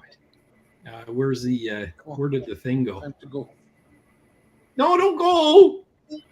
I'm talking to my cat. He's like all over the place. Oh, your cat, eh? He wants shine. If I don't give him the shine, he's trying to bite me. Gooley's got pussy everywhere. He's been Gooley is batting the pussy off him all night. That's what can I say? What? Get off of me! Get off of me! Get off of me! That's how it was when I was in my good younger days too. Well, yeah, keep talk amongst yourselves. Amongst themselves. Come on, Jacob. I don't even. You got to put on your center stage now. I'm on center stage. I don't know how I get selected for this. This is probably not the greatest thing, but the view count's going down. No. There you go. There, that was that's actually a good view. That's nicer. A huge spike. I'd have to say what was one highlight from everybody. There's a lot of low lights, obviously, but what's one highlight? It's not doing the right camera. Wisco? Well, the highlight, I would say, if it wasn't snowmobiling, probably when we almost all slid into that 18-wheeler. Going on the first ride of the year. I don't know. It was a bad year, but still had a lot of laughs and a lot of good times. So, yeah, Mike. Well, I gotta say, Devil's Mountain was like awesome, and it's not over for me, guys. I got another trip planned, and I promise you guys it's gonna be awesome. Watch that video. Don't forget to watch that video. We're watching them as they come out, Mike. You're doing a hell of a job. This year, I didn't have too many videos. It just sucked. What are you gonna do? Yeah. But either way, you're still bringing them out, so it's better than a lot of people, Hey, I heard that. Out there. You're doing it too, Gary. You're just technical difficulties. So yeah, you go. How about Corey? Operator error. Corey Brock, Mr. Brock. He's been pretty quiet today. Mine was definitely riding with my wife in Quebec, showing her around, different areas. She loved it. Definitely one of her favorite places to ride, and it was good. It's fun riding with her. So that's definitely my highlight of the season. So what he meant to say was, wow, when I got to meet up with Skidoo Ambassador Corey Chinks, and we got to go pound like 60 miles of rock. Yeah, well, that was my second part. He's got to keep the brownie points with the person he sleeps with, Corey. That's right. Yeah, that's good tactics. The point. What's yours? Yeah, no, I'd have to say our little trip away there was our only highlight because we didn't get out too much, but we had a lot of laughs and it was a great time. Too bad you guys weren't there. We really missed yous. But the snow was good. Sled ran good, and I got away with my boy, right? So yep, a little better than last year with yours, huh? Yeah, I had a lot of problems the year before. I put a new motor in or rebuilt the engine this year. Backyard wreck, and thanks to Adam, we got out. Nice. What about you, Mr. Outdoor? Honestly, the highlight of my year was meeting Mike and Gary, to be honest. Hey, what about me? I was stoked. No, you weren't in it. You weren't part of it, Corey. What the fuck? I'm just kidding. Cheers to that. Yeah. No, honestly, I mean, I started, I chased Mike down back in like October because I was such a fan of his stuff. I really resonate with his videos. He does a great job, and he's authentic. And we started talking somewhere October, November, and then it was, well, we'll go to Cochrane if it snows there first. Well, we'll go to Lurie if it snows there first. Or, hey, everybody's going to Mont Valais. Let's go there. And I mean, we could just never seem to hook it up. And then the night that we were going to Mont-Laurier, right, Mike? Mike was like sicker than sick, and he calls me up and he says, "Man, like, don't be disappointed, but I don't think I'm coming." And I'm like, it was like, what the fuck? Are you kidding me? I didn't want to be a sellout. It was crazy. And then obviously when I found out that Gary and Corey and the Mudbrats were all coming right, like, what was it, 30 minutes away from our hotel, I was like, canceled work, screw that. We got to go and meet these guys. Like, I looked at it as a tremendous opportunity to finally meet the guys that I'm watching on the screen all the time. So, I mean, that was really my highlight.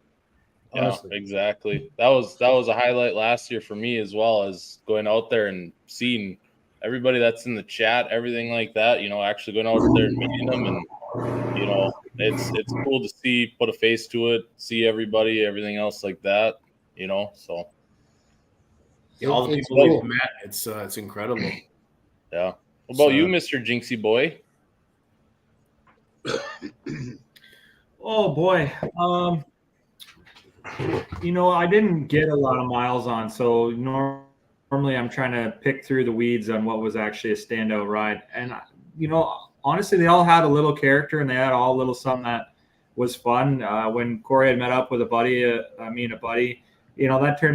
that was actually a pretty fun little day. And that was a good day. And I had a kind of a impromptu 4-day trip that turned out to be probably was my biggest ride. It was over 900 kilometers, and the conditions expected were to be junk, but they got like a foot of snow overnight, so everywhere was pretty good. So that's probably, from a riding point of view, is probably my best trip. But I don't know, man. I just love getting out on the snow. Every time I'm out on the sled, it's just the best, right? Freedom. It's freedom. Just like riding a motorcycle, it's freedom. That's right.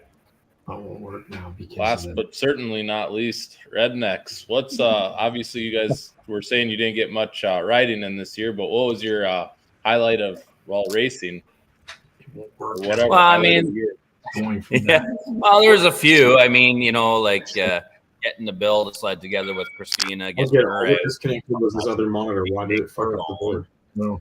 You know what I mean? That was a definite bonus for us over here. And then, getting out with totally rebuilding Billy's the shocker there and going out nailing a 147, like fastest we've ever gone. You know what I mean? And we ran with some fast guys last year, and to be able to beat them this year, was that was pretty awesome. Then meeting Arnie, a local legend, Arnie's Cat House, and him hooking me up with some dangle diggers to go out drag racing, and him giving me a hand out there while we're doing it.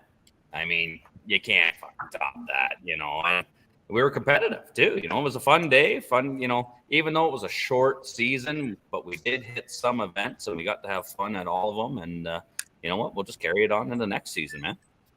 Yeah, it's cool that you guys got a top speed and everything else like that. I mean, it's definitely a really cool accomplishment. I mean, no matter what, I mean, everybody says it. You go out on a new sled for the year or whatever, or a different sled, and you go 2 miles an hour faster than you've ever gone before. You remember your top speed. You're like, man, I went whatever 120, 130. You're like, that's so cool. And then you tell people about it. I mean, it's awesome to see that. You just push, a new PR. Whenever you get a new PR is definitely a highlight, and then you just strive to beat it the next year, right? That's what you right. do. It sets the bench even higher now. So now we've hit that. Now we got to go up here, and then we got to go up here. Yep. Yeah. Pretty soon you'll be installing parachutes, Redneck. Yeah. I've got one. I bought it for my golf cart. I got a Simpson Junior Dragster parachute to go on the back of that because I got the R1 motor going on that. So. Yeah, that's awesome. When you start to think that you need a parachute to run a sled or run truly anything, that's when you're starting to be like, okay, yeah, we're cooking here. We're making some steam down the track. I mean, we went out to last year. We went out to Chautauqua, Wisconsin, where they run a lot of fast sleds, and we saw a lot of Hypersports guys. Frozen Asset was out there, so I mean, if anyone knows about that, that's Frozen Asset's the fastest 1,000-foot sled right now at 198 miles, just over 198 miles an hour and 1,000 feet, which 1,000 feet is not very far to do. No, 198 miles an hour on a snowmobile. He's that's scary. Truthfully, well, I mean, the states do it different. Like they do their speed runs are 1,000 feet. That's it. Whereas we do 1320 quarter mile, right? So yep, they hit damn near 200 mile an hour and 1,000 feet. Yeah, you got a lot of horsepower.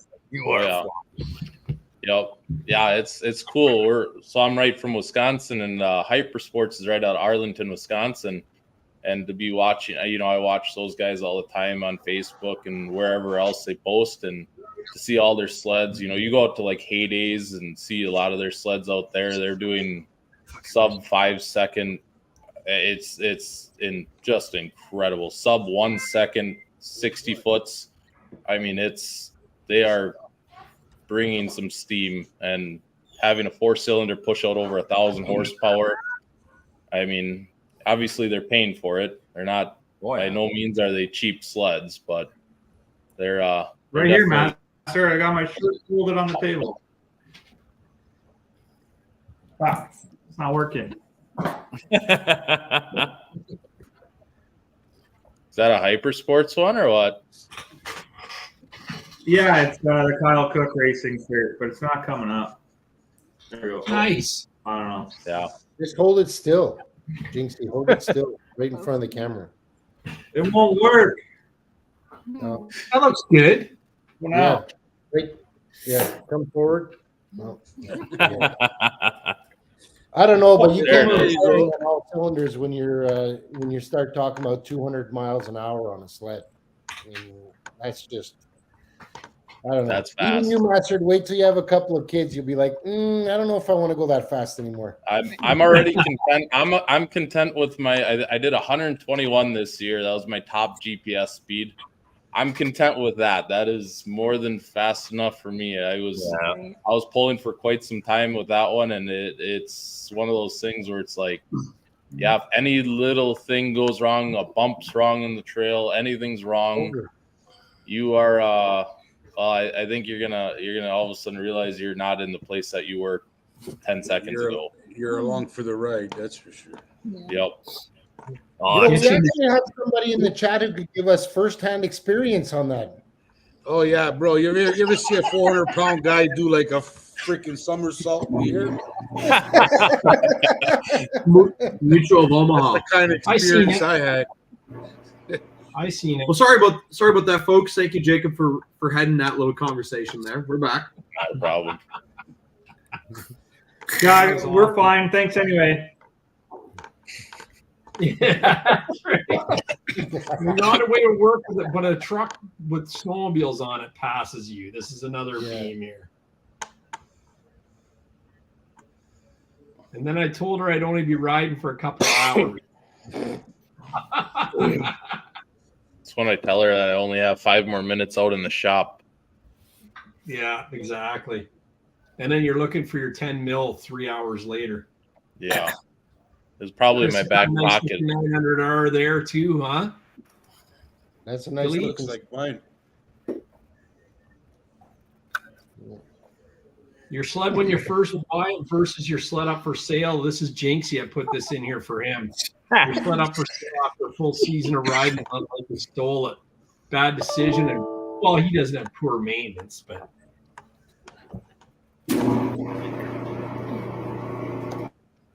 Another shot of Chris's sled there. Those Gen 5 4-strokes, sure, they look good. Yeah. Yeah, they do. Good job on those. They're not very good, though. Like, every one of them's broken down or it's in the ditch. Like, I don't know. They just like to see the scenery, Gary. These YouTubers aren't very good at promoting 4-stroke turbos, I'll tell you that. Well, They're either broke down or they're in the ditch. You do have to set them up, that's for sure. Hey, Massard, I know put what it this is. one in here for you. These My these face turbo when I ride archives This is CC. that's kind of funny because I've rode a couple of them, testing them out after I fixed them, some lower CC sleds, and every time I ride one, I'm like, this doesn't feel right. It's so like you expect it to do something, and you give her, and it's just like, what is it doing? Oh yeah, I'm riding a 500 cc or one of my vintages that if I'm pushing 10 horsepower, I'm pretty happy about it, you know. Yeah, no, I know what you're saying. Actually, Chris said that's not his sled; it's his brother's. He's still riding the couch. So that's Chris's sled in the back there. That's still a nice ride though. And that's I think that's Chris packing up the lunch on the 900 turbo. Maybe he's putting sugar in the gas. I don't know. Slowing it down for him. Yeah. I put this one in here for me. People see my snowmobiles and think I'm rich, bro. I'm just irresponsible.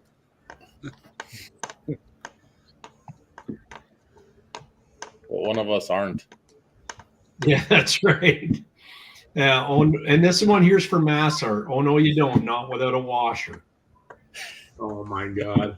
Yeah. Oh, Jinksy's backstage. Can we add him? Here he skips.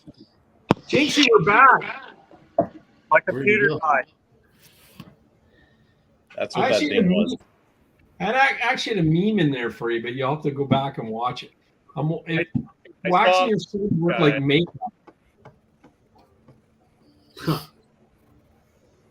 You have to look I think close. Mark still has to do. Yeah. What's it? You polish a turd, it's still a turd? Yeah. That's a nice sled. And people, There you go. Daniel Raymaker says people that don't ride snowmobiles say, "Why do you need to go fast? You're nuts." I just tell them because you can enjoy the rush, but do it safely. 100 miles an hour for me is fine and fun. I think 50 kilometers an hour, 70 if you're in Quebec. Never stray above the speed limit, right, Dad? We never. Responsible riding over here. Yeah, I So know. This is our good weekend right here. This was Saturday. It was 60 degrees, and we were all out looking at a bunch of vintage sleds. There was a snowmobile show up near where we ride and stuff like that. I think there was 225 or 230 sleds that showed out, restored, all that. So I had to take the opposing out and show them what it sounds like and stuff like that. I was actually changing plugs in it right here. So that opposing cylinder one is pretty cool, man. Oh yeah. Yeah, it's got a lot of cool factor to it. I mean, production number on it was so low, and survivors like this one is even lower. I mean, I would say maybe 2,000 sleds, maybe, and that's pushing it. So I mean, it's cool to have one, and that one's really. I mean, I just had the engine rebuilt this year on it, so it's an extremely healthy motor. It fires right up. The sound is. Hold on, JP. Can you see that one in the background there? Yeah. That red one? No, 1973 Evan Rude. Oh, that's nice. Look at that. Look at that, sweetie. Oh, sweet. That's nice. Hey, Pete, I got a 71 Evan Rude. I don't know what to do with it. You come and pick it up, I'll give it to you.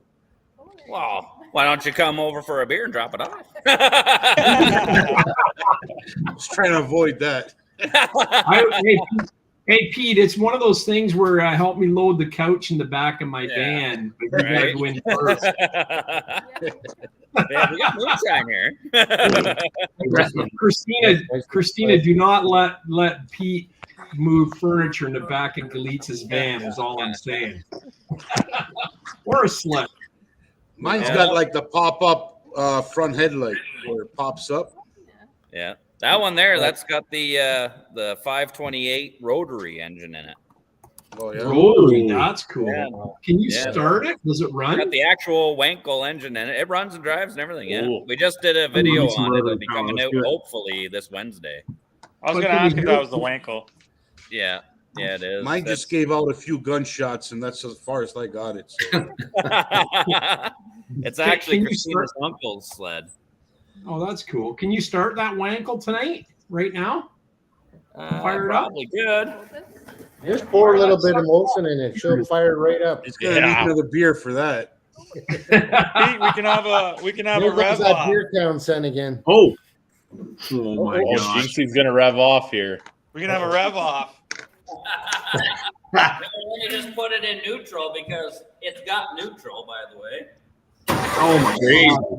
Cool. Electric start? Oh, Yeah, so does mine have electric start.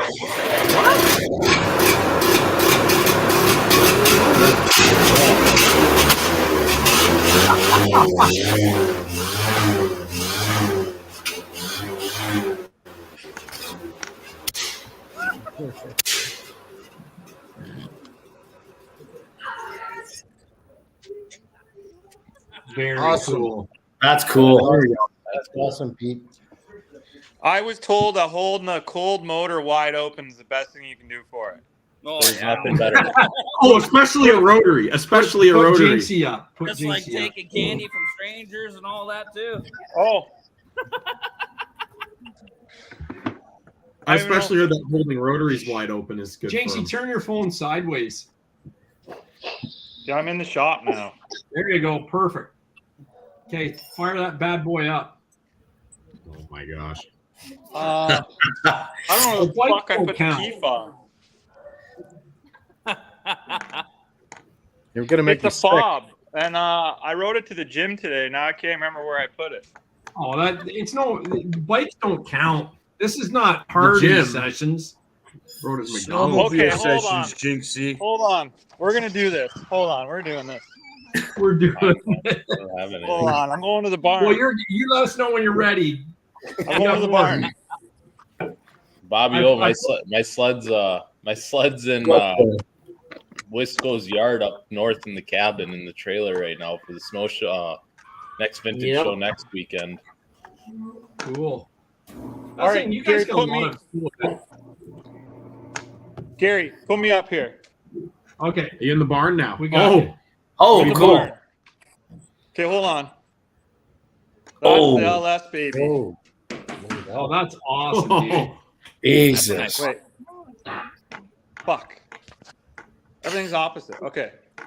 All right. So we gotta have a choice here. We got the old girl. I like And the old live girl. on camera, I'll show that it's a one puller. Or we could fire this thing up. No, we're gonna go with the old girl. Old girl, that one's slow. The other one. I think we need to hear both, but start with the old girl first. Okay, hold on. Let me see if I can. There's a cooler here. Oh wait, this will work. Maybe not. Oh, fire that one up in the background there. yeah, that one's cool. Back there. Jeez. Yeah, buddy. I need gasoline. I need a spray bottle for that one. He needs a case of beer for that one. Yeah. Needs a Molson. Okay, People on YouTube will give you shit, but just use Brick Clean. Oh, yeah. Okay, you got me? Good You enough. good there? Yeah, you're good. There Yeah, you we're go. good. That's perfect. We got it. One puller. Ready? Yep. Oh. Baby, don't do it to me now. 1, 3. It depends on what math you use.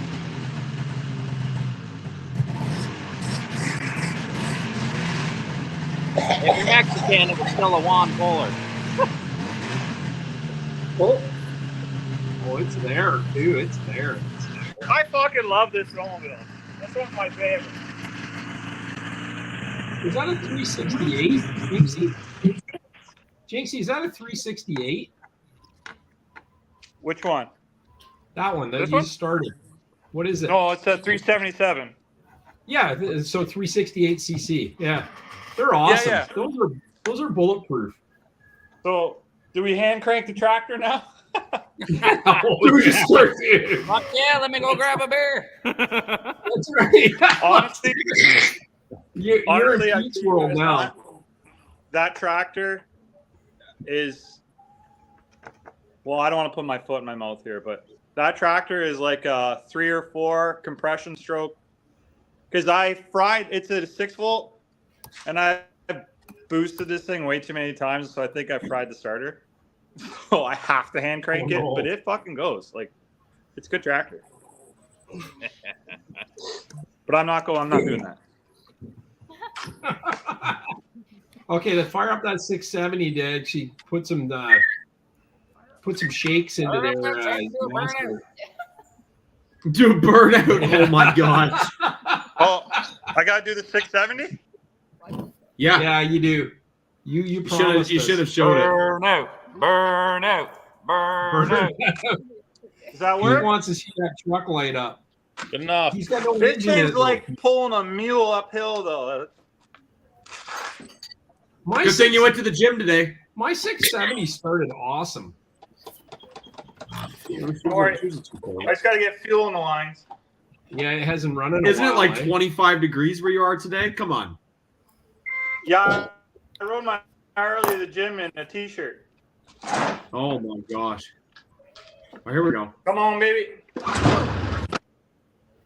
Oh, I thought it was going to go first pull. I think I flooded it. So, Massar, next year when we do the race, it's going to be a cold start. Yeah, Lamont start. You're onto I it. just cold start all day long. I'm not nervous. Junk. Oh.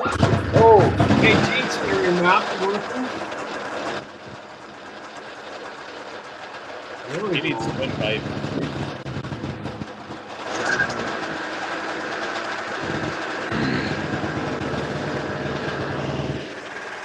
That sounds good, buddy. Very clean. You guys want to smell it? We don't have smell-o-vision over here. It's the best smell in the world right there. No. It's good for the plugs to do that, too. All right, Galeets, fire up a dirt bike. CR500. Oh, fuck Yes. that, man. I think it'll kill my leg right now. I want to hear the CR500 go, buddy. Oh, that thing sounds sick. Hey, Galeets, I'll come up and pick up that freaking that Evinrude when you get home from Mont Blanc. What happened to my camera again? Oh, no, that's him. On it. Come and get it. Yes, I'll take it. If it's free, I'll be there. I just want it out of here. That thing's just taking up space, and I want it gone. You got it. So are we all rushing to Galeet's place? First come, first serve? There you go. First one who shows up with a pickup takes it. It's not even I'll be there. I could be there in an hour in a Mazda 3. Would that work? Yeah, well, what's with the You actually got to take We're it. using the minivan, so You actually got to take it, Drew. Well, when you cancel your Valen trip, I'll come up. Hey, don't talk like that. Jesus, I don't what think are we're you going to kidding me? cancel it. So your sled Galeets, deck where do you name live? is the brand of beer you drink plus the brand of oil you run. Be the Bush Interceptor. All right. Ooh. Isn't that Indy there? Is this Wisco? Did you get a sled? Is Yeah, this that's yours? beautiful. No, it's not my sled. But it was next to Wisco? my sled, and it looked really cool. So It is very cool. Wisco has been really quiet tonight. yeah. Is He he on hasn't the been chat? drinking. No, These are I the haven't heard him questions. at all. What's going on? Why are you so quiet? Wife keeps on nudging needs to a put a Snickers. baby in me. Yeah. This one's for Pete. I think it's time to take the warning labels off of everything and let stupidity work itself out. Warning labels add weight. Weight slows you down. I know. I peeled a bunch of warning labels off of Jinksy's sled. So Yeah. what's the true story behind the shark here, Massar? Talk to us about it. So I don't even know. I think I just bought it was like cheap on Amazon, so I'm like it'd just be funny, right? So that's the whole deal with the shark. I mean, it was more of a gag photo type of deal. It had nothing to say. So we were making jokes of the inland shark on Townsend Flowage is what it was, and yeah, it was a little surprise. Nobody knew about it but me, so that was the best part about it. That's awesome. Did you have your helmet on under that, or is that? No, it was only that, and it was cold, to say the least. It was. I mean, it's pumping air with a little fan that was right by my side, and I couldn't wear my gloves, no helmet, so You probably could have had underwear on at least. Oh yeah, well, you could have if you wanted, but you know, You could have, but he didn't want to. Yeah, That'd feel like cheating. Yeah, exactly. You would have got the double extra large if you wanted to wear his skidoo gear under it. So he's gonna go commando. Now I knew I had to put that photo in it because Corey, you see, that's the front of the snowmobile. It's you know, it was. Gary switched it too quick, but I had to show you what the front of the snowmobile looks like every once in a while. Oh. No. Yeah. Are these Wisco's piles here? My dad, but yeah. Now, did you get another one, Wisco? Two. These So are what'd a you pair. pick up? These were a pair. So you bought these are the two new ones. Yeah, those are my dad bought those two. Nice. Are those the ones you picked up in the minivan? No. Oh. Those are the you gotta be specific about that now, Drew. Yeah. There's multiple, and they've ran in the minivan too. Some guy was riding on it. He's picking up his 25 Lynxon in the minivan too, right? Ooh, yeah. I don't know if it'll fit, but I know it'll fit on the rough. His Lynx GLS. Yeah. So this is Wisco Sled Chick said, you said no more sleds. I said no more sleds. It's bad when you have to buy pallet racking to store them all. I know. I didn't even get what that was last week. I honestly messed that up on. I didn't know what you were showing me there.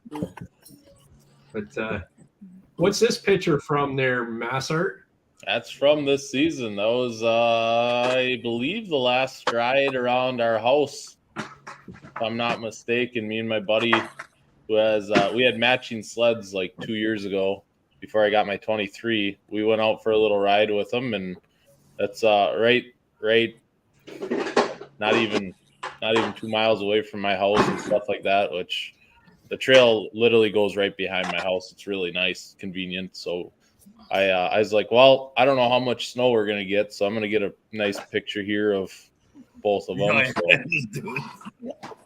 You got suckered into those handguards as well. Oh yeah, it was no doubt. I liked it because I could put the yellow accents up top, so there'll be a little bit more of a color change, and I'm gonna have to be talking to Gary a little bit this summer to do a special thing. I have an idea for my sled, and I know Gary can hook me up for this idea. So it's gonna be cool.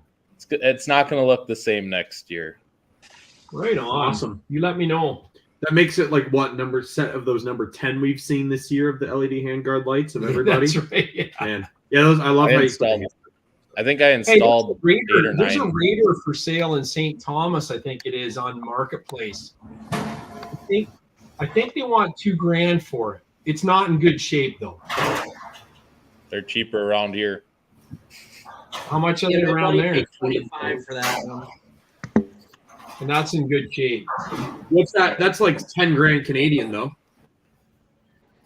That one is in very, very good shape. I've seen a couple of them for like $1,200, $1,300 that are in fair condition, not excellent, but you spend probably 10 hours on it, you'd have a very, very nice condition sled. So there's one worse shape than that for sale right now. Oh. Yeah, like you guys, what you're picking up, and even Wisco, what he's picking up those sleds for. Yeah, there we go. Guys, look, I found Dad's sled for next year. Look what I just found on Marketplace. $1,500. There's one for $1,000. It's all dusty too. Oh, heck yeah. Yeah. We'll buy a couple of them. Oh, I've been looking. If this 670 race is going down, I got to throw my hat in the ring. I found a 600 triple. Yeah. If it's going down, I need some. Well, I got all summer to worry about it. Well, we got to keep it on the lake so I don't have to insure the damn thing. That's right. Yeah, so yeah, it's out of the trailer and on the lake. That's it, Corey. Yeah. I don't know how much longer mine will last with nitrous on it, but can I pull up in my 850? Well, the 670 is way faster than your 850. Oh yeah, Galitz, you don't want that on your pride, okay? You're not going to want to step foot in with the 670s, all right? I'd be the slowest sled, bro, because I got the most weight on it. That's for sure. Yeah, that means more traction. Nah, we don't get traction, bro. We just bog. I'd like to see the 670 against an 850. I bet you off the line, it's probably faster. It just feels faster. That's all. Does it? Have you done it before? I can tell you for certain, Gary, that sled that I had a couple pictures before beat that Lynx in this picture for like all of 500 to 600 feet. What? I remember that Lynx. Oh yeah. Not stock. No, it's actually that yellow one has a 583 in it right now. Oh my god. The Lynx is all stock too, but it's got an 1.25 inch ice ripper, and I'm studded to the teeth, and we were on a lake. So if you want to really get specific, but I don't add all that stuff in there. I just beat him in the initial race. Right. Yeah. Jake in his video doing donuts with a suit on. That's cool. I do. So who is this, your dad, Wisco? Yeah. Right on. And did he buy the Dickie with the sleds? Is that what he's Nope, sporting? he has had that since he was a kid. Seriously, that's awesome. Yeah, those sleds got the original paperwork, the original sales receipt with them. They each got like 400 and something miles on them, so they're original survivors. I can't believe you aren't driving a Catalyst. What was that? I can't believe you aren't driving a Catalyst with that much Arctic Cat ingrained in you. No. I grew up on cats until I was 17. Then I got a Polaris, and then I went to Yamaha for a bit. Then I hopped back to Polaris, and my dad switched to Skidoo kind of right around the same time, and he hasn't really looked back. So. Oh, okay. Yeah, most people don't. Wisco's going to wise up pretty soon here. So he's getting a Catalyst then. Yeah. I need to know the story behind this because there's two photos. The next one as well. Double bubble at a supper club. Supper club in Wisconsin. Basically, all you need to know. Why are you guys holding the paw? We're business deal with the bear. Business deal. Bear's going to snow next year. It's no fun unless you let us in the secret. There's said supper club, and there's two of my drinks right in front of me. Weird. Yeah. Is that what you won with the handshake of the bear? Well, I mean, it was free. It was double bubble, so you buy one get one. So I guess I won a free one. You buy a rail mixer and you get one free. Yep. Tim Massart wants to know where the other paw was.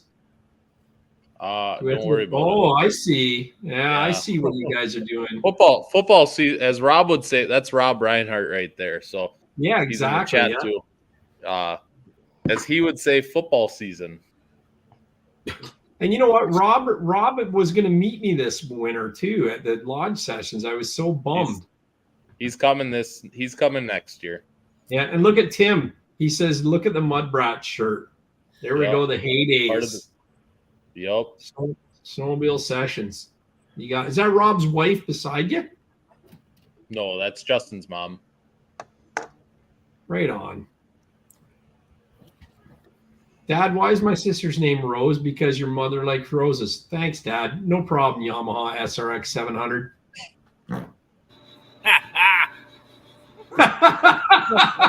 I knew Pete would like that one. Your mama's name is SRX 700 now. How many trophies did you win this day there, Massart? I just won the one for my cutter, my Caboose. So I got first place with in the cutter division, showing all the Cabooses and whatever, the cat cutters and Polaris, whatever they had riders, and there was Mercury there. I mean, there's quite a few different things. I got third place with my 68, which didn't have a trophy, but we're gonna shoot for one this weekend if maybe we get lucky. I don't know. But yeah, it was cool. For first vintage show, I go with the little cutter, and I ended up coming home with a little plaque. That's awesome. You know, like I wish I didn't sell my ski boost. I should have sold the 69 Nordic and kept the ski boost. You know, this one's for you, Massart. My parents at 20. Let's have a baby. Me at age 20. 155, 165, or one of each. I like one of each. I like to have options, you know. Exactly. Oh, jeez.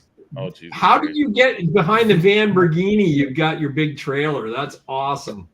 He just parked it there. Don't let him fool you. He just parked it there. That's where I parked the trailer. I'll put a hitch on that van, and we will pull that trailer. You put a hitch on that van, go ahead. I want to see that. Don't kid yourself. That's got more torque than the Cummins. Yeah.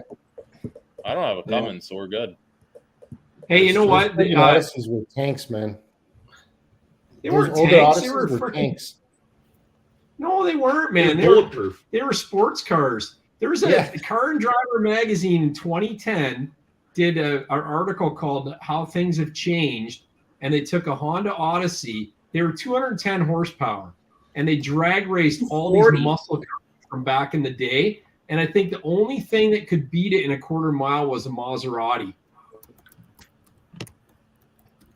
They're good vans. We could bring it over to Redneck's garage. They're more than 210. They have the 3-point. Yeah, they're 210. They were 3.0. It was 3.0 V6 VTEC, same engine that Drew has. There's 280 they're 270 or 260. No, not in 2010. They were. Oh yeah, Drew has an 06 with the same. They engine. had like 8,000 foot-pounds of torque. Jinxie, you missed a spot. Yeah. Oh my gosh.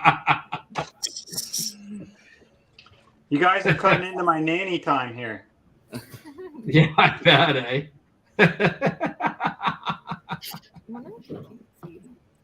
We're here. The vacuum. Corey Brock, this is one of your favorite picks of the season.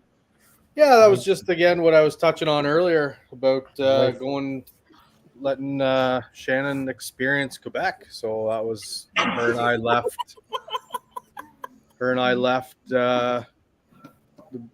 Before you guys. I think we were going to the gas station or something, and I was just the trail on the way to the gas station after this first Quebec trip, and so that's basically that was just one of the ribbons that we got to ride. So it's pretty good. Yes. So Corey, you took that picture because if you remember, me and Dad forgot to put oil in our sleds, and we were both on empty. I wasn't going to say anything, but yeah, that's right. This applies for. I was going to say it's either a story like that, or a camera wasn't turned on, or someone slept bag open, down. Bag left open. And if you want me to capture the memories, it's going to happen, you know. So, yeah, I'm used to it. This kind of applies to snowmobiles as well. Maybe a widescape. I don't know. Snow bikes. Yeah. This is your other shot that was your favorite scene. Speaking of camera, drone's not working. Yeah, no, that was just obviously Devil's Mountain. It was probably one of the nicest shots I took all season. So yeah, it was good. It was a good time. That was pretty cool. Yeah, for sure. Did you get the transfer? We had a good meal up on top of the hill, and the French guy in the restaurant was nuts. Remember that, Corey? Oh yeah, for sure. Thacker would get along with him just fine. Yeah, Thacker and him. Because Gulitz and I moved tables, and the guy almost had a friggin' aneurysm up there. Really? We were about 3 feet away from our original table, and the guy started screaming, "Come out!" And I was like, "Whoa, whoa, whoa, chill, bro, chill." He's like, "Don't fuck me up like that." We heard that everybody was getting like these 2 hours serving. Yeah. Way past 2 hours. And we walk in, and he goes, "I'll get you guys out of here in 10 minutes." Yeah. You know, the only reason Steve stayed was because I told him I wanted to try the food there. I'll tell you. Yeah, the I pizza was listening to Martin Luther King up there. I have a dream. I have a dream of having a meal up there. 2.5 hours later, it was like finally showed up. Yeah, it kind of ruined our day. Bah, it was all right. Would you guys go back? Yes. Will we go back? Absolutely, 100. Every year I would go back to Devil's Mountain, but I don't know if I'd sit down and eat again. Oh, come on. They need a Weber on the back gallery there. We had food in 10 minutes, literally like 20 minutes. That was hilarious. And he was awesome. He was with us hand over fist, you know. When you make first contact with aliens and the person's got a sign, what kind of oil you guys run? There's Devil's forum ever. Yes. How much ice did you put in the spaceship 9000 to get to Earth? You don't get a body like mine overnight. It takes years of moderate neglect and bacon and booze. This is cool, Galitz. Good shot. Yeah, that's a great shot. Yeah, that was probably my best shot all year. Yeah, you think that's good? Wait till you see the drone footage I got on Corey's drone tomorrow. That's Valdora, Gary? Yeah, it is Valdora, yeah. That's a nice shot. What was that, about 7 o'clock in the morning, Mike? Yeah, it was early in the morning. I don't know what time. I think we were just going for breakfast. Way before breakfast. Yeah. You were up pretty early. Yeah, it was like breakfast was like what at 9? That was probably around 7. Yeah, 7. Yeah, that's probably right. 7:30. He gets everyone else drinking to shine, and then he doesn't drink any, so he gets up early. But we're all bright-eyed. Well, I'm the camera crew, so I have to set up, Yeah. Oh, I hear you. No, that place is unbelievable. It's so good. I can't say enough about it. You can stop rubbing it in anytime soon. The wife and I are just like so depressed about it. Yeah. It was pretty good. Yeah. Except this for one's for dry air in the cabins. Yeah. Well, you had 2 wood stoves going, so yeah. This one's for Galitz, and when you watch a YouTube tutorial on how to do maintenance work on your sled, now it won't start. Not watching a Redneck's Dirty Hands video then. All my stuff every starts time I first watch shot, your buddy. video, Redneck, I walk away feeling a little tipsy, like the fumes that are coming off my screen are just between the oil and the freaking beer. I'm asking myself, what am I feeling here? So your videos are working. There's nothing in this garage that doesn't run good. That's a Except nice the shot. Evinrude. Yeah. Well, I'm getting rid of that shit. It doesn't run good. I'm He's taking giving it away. I'm gonna have a new. It doesn't sound like you want to take it, Dad. I'm gonna be honest. It's kind of rough. Sounds but like I a think- lemon. I think it'll work. You know what? Everything is there. The engine has compression. I got it to bang off, like bang, bang, and that's about it. And I just said, fuck it. Yeah, Give it to Redneck. It's not my watercross sled that Drew and I are going to work on this summer, but Or the 670 we're gonna work on this summer either. Yeah. Galitz, what do you think about this shot? I think it was a pretty good shot, don't you think? It was. Yeah. This was when we were all on the lake there. That was a nice shot. This shot I took it because you can see Devil's Mountain. If you look straight ahead, you can see. Oh, you can. It's right. It's over there. Yeah, that's from the hotel. You look straight, you'll see the white peak of Devil's Mountain. How the freaking tall was your hotel, man? That's got to be like 900 stories tall. Well, that was my drone, Gary. Oh, I know.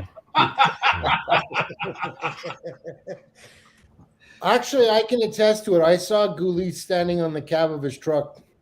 Yeah.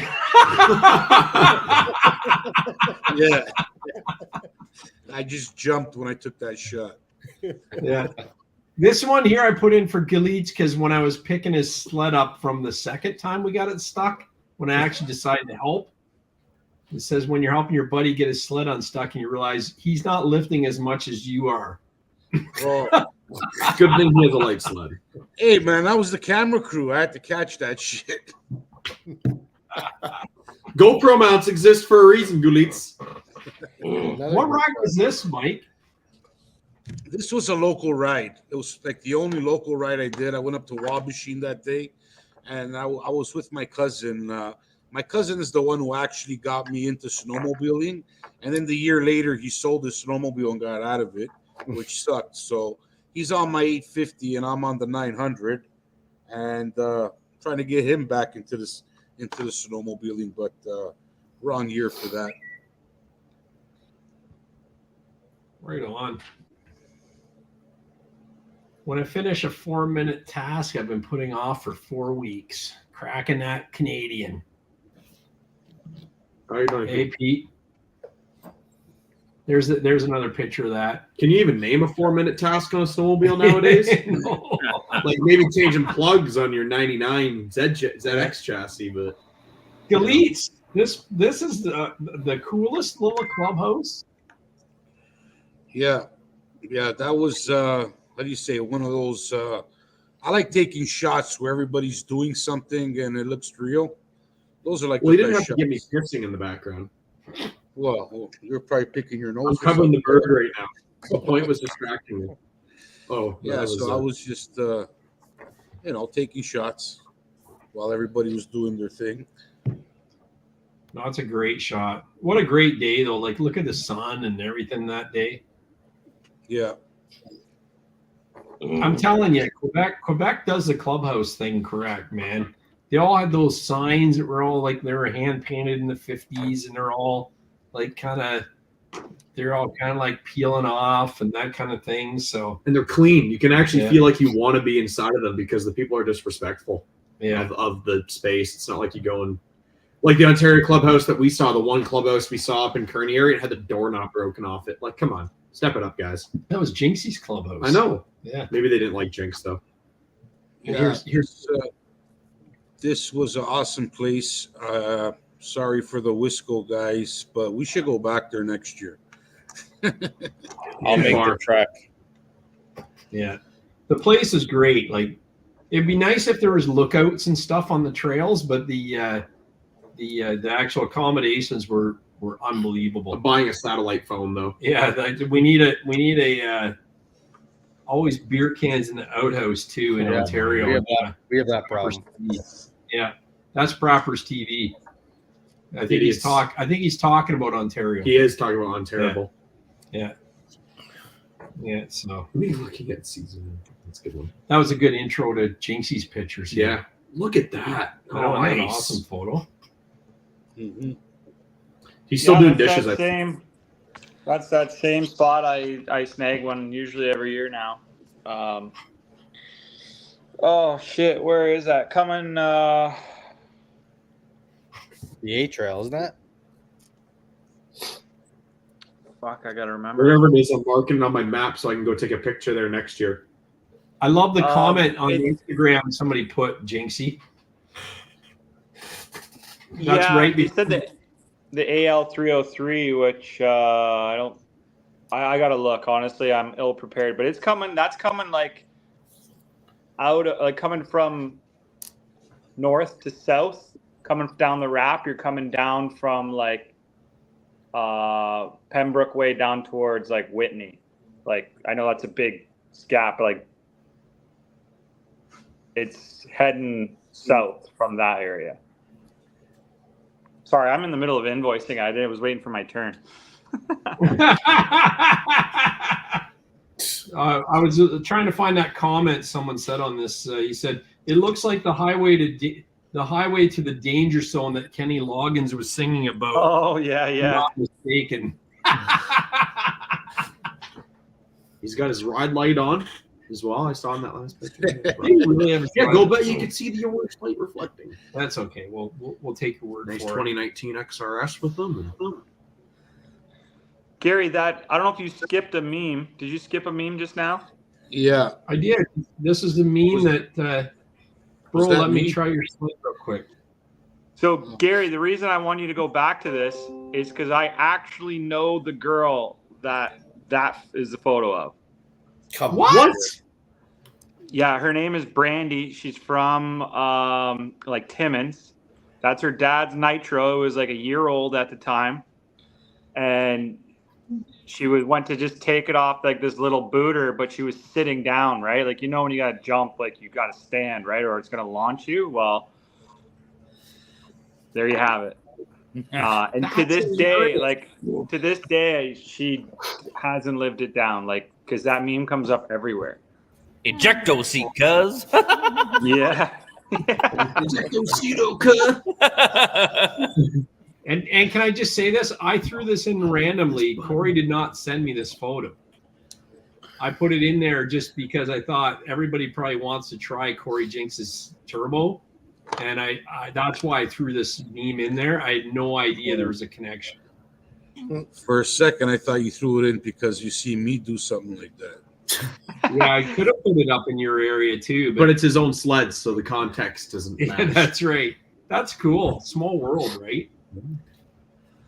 So I sent that photo because that just happened to be the first ride of the year running out of Fergus, and that's up towards Conestoga Lake. And the conditions, all things considered, were awesome. We had a nice little Saturday of making do and end up being a nice day. Yeah, Conestoga Lake area is really cool. It's almost like being in Muskoka when you get along the lake there in those pine forests. that little they have a nice little clubhouse there with bathrooms and such. And I had never been there before because I generally don't have my sled down here at home to go out for a day ride that way. So I don't really ever do it. So when they got the snow and Drew was eager beaver, we hopped in the truck and off we went. I've never been through there, so I was actually really shocked to see the tall pines and the very up north vibe just out that way. It's a very short up north vibe, but it's there. Yeah. And since I'm a listener and a rule follower, I only sent you 2 photos. Yeah, I know, and I appreciate that because you can see it's dragging on, right? Chicks dig scars, pain is temporary, glory is forever. Yeah. Here's one here. I know where this is. Yep. This is so that's a rail bed heading. We were coming back, but that's that rail bed with the waterfall coming back into Bancroft. Whitney. Yeah, it's the Little Niagara Rapids, they call it. Madawaska River. Yeah, it's on your way back to Bancroft. Yeah, but it's a lot further. It's like on your way to that Mad Musher. Did you stop at Mad Musher, Corey? We were gonna have lunch there, but they're not open on Mondays and Tuesdays, and that was a quick Monday, Tuesday, Wednesday ride that we did. Oh, that sucks. Yeah. Oh well. We experienced something like that this season. They got a good elk burger or a bison burger there, actually. Yeah. Just saying. Right on. I don't remember what I had there. All I remember is getting stuck in their parking lot. Yeah, that you did. Yep. I remember that too. Oh, someone's turn the carburetor off there, Jinxie. No, I'm not that's the probably- computer. That's someone's air That's compressor. probably Pete. Yeah, that's probably Pete's air compressor. garage, Yeah. Lepoinski. Yeah, that was a great little spot we stopped at there, and like you with your son all the time on these trips, and it's an important time, and you get some bonding hours in there. You know, there's this age they never want to hang out with you. So yeah, it was a great day and it was a good shot. You're welcome. Yes, thank you, Yeah. Corey.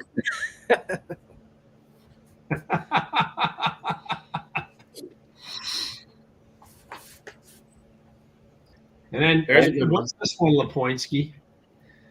Well, you sit at the end of the table, and I just caught it, and I didn't realize it when I took the picture until I looked back at them, and I looked at Corey. Well, I took the picture because the bottle of beer was so big, and I don't think we knew they were going to be that big when they came to the table. No. They said it was a grande beer or a small beer, so I figured it was a grande pint of beer in a glass, and they come back with a 710 ml bottle of Bud Light. So, I mean, they were good. Hit the spot. Absolutely. I mean, it looks like I'm about to eat the bottle, but whatever. Yeah, eat's the PG term we can use. Hey, Thacker, what do they call those? There's a nickname for that bottle, isn't there? Isn't it called a bomb? Is Thacker on the phone? Thacker's on mute. Looks like He fell asleep.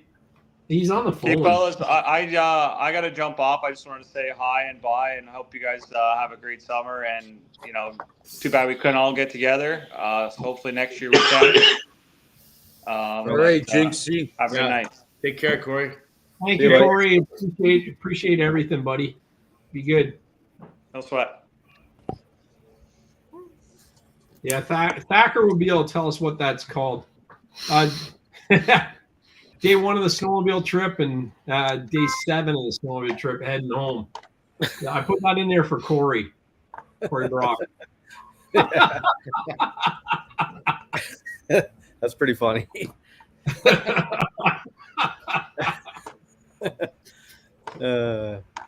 There's some mint trails around our area. That was like the Kearney Dorset area. So that was a weekend we were up there. You were up there with Jinxie, Brock. Oh, yeah, right on.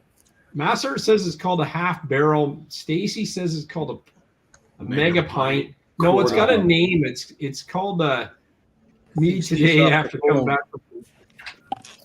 We play a game with. What's that called? What are those big beers called, Steve? 710 mil. Oh man, yeah, they're like what, 40 ounces, years, right? We call them they're called bombers or something, aren't they? Well, in French they call it le gros buck, so it's like the big buck, like the I don't know how to translate it because it's like French slang. And gros buck, it's like a big beer, yeah. Yeah, maybe it was buck they called it. Okay.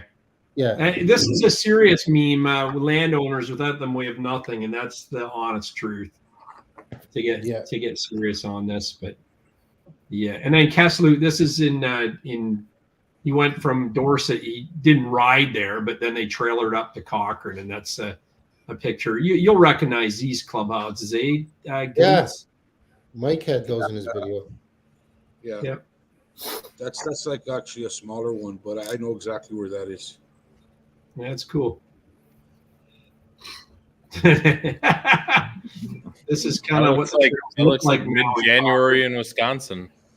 Yeah. You need to have snow to make a snowman. That's it. Yeah. So that beer that Corey had looked like a 40 ouncer in US, obviously, but we play games with those, and I've played the game. You duct tape 2 of those to your hands, 2 full 40 ounces. You have 10 minutes to drink both of them. If not, spin the bottle. It means nothing. You get shot with a paintball gun, but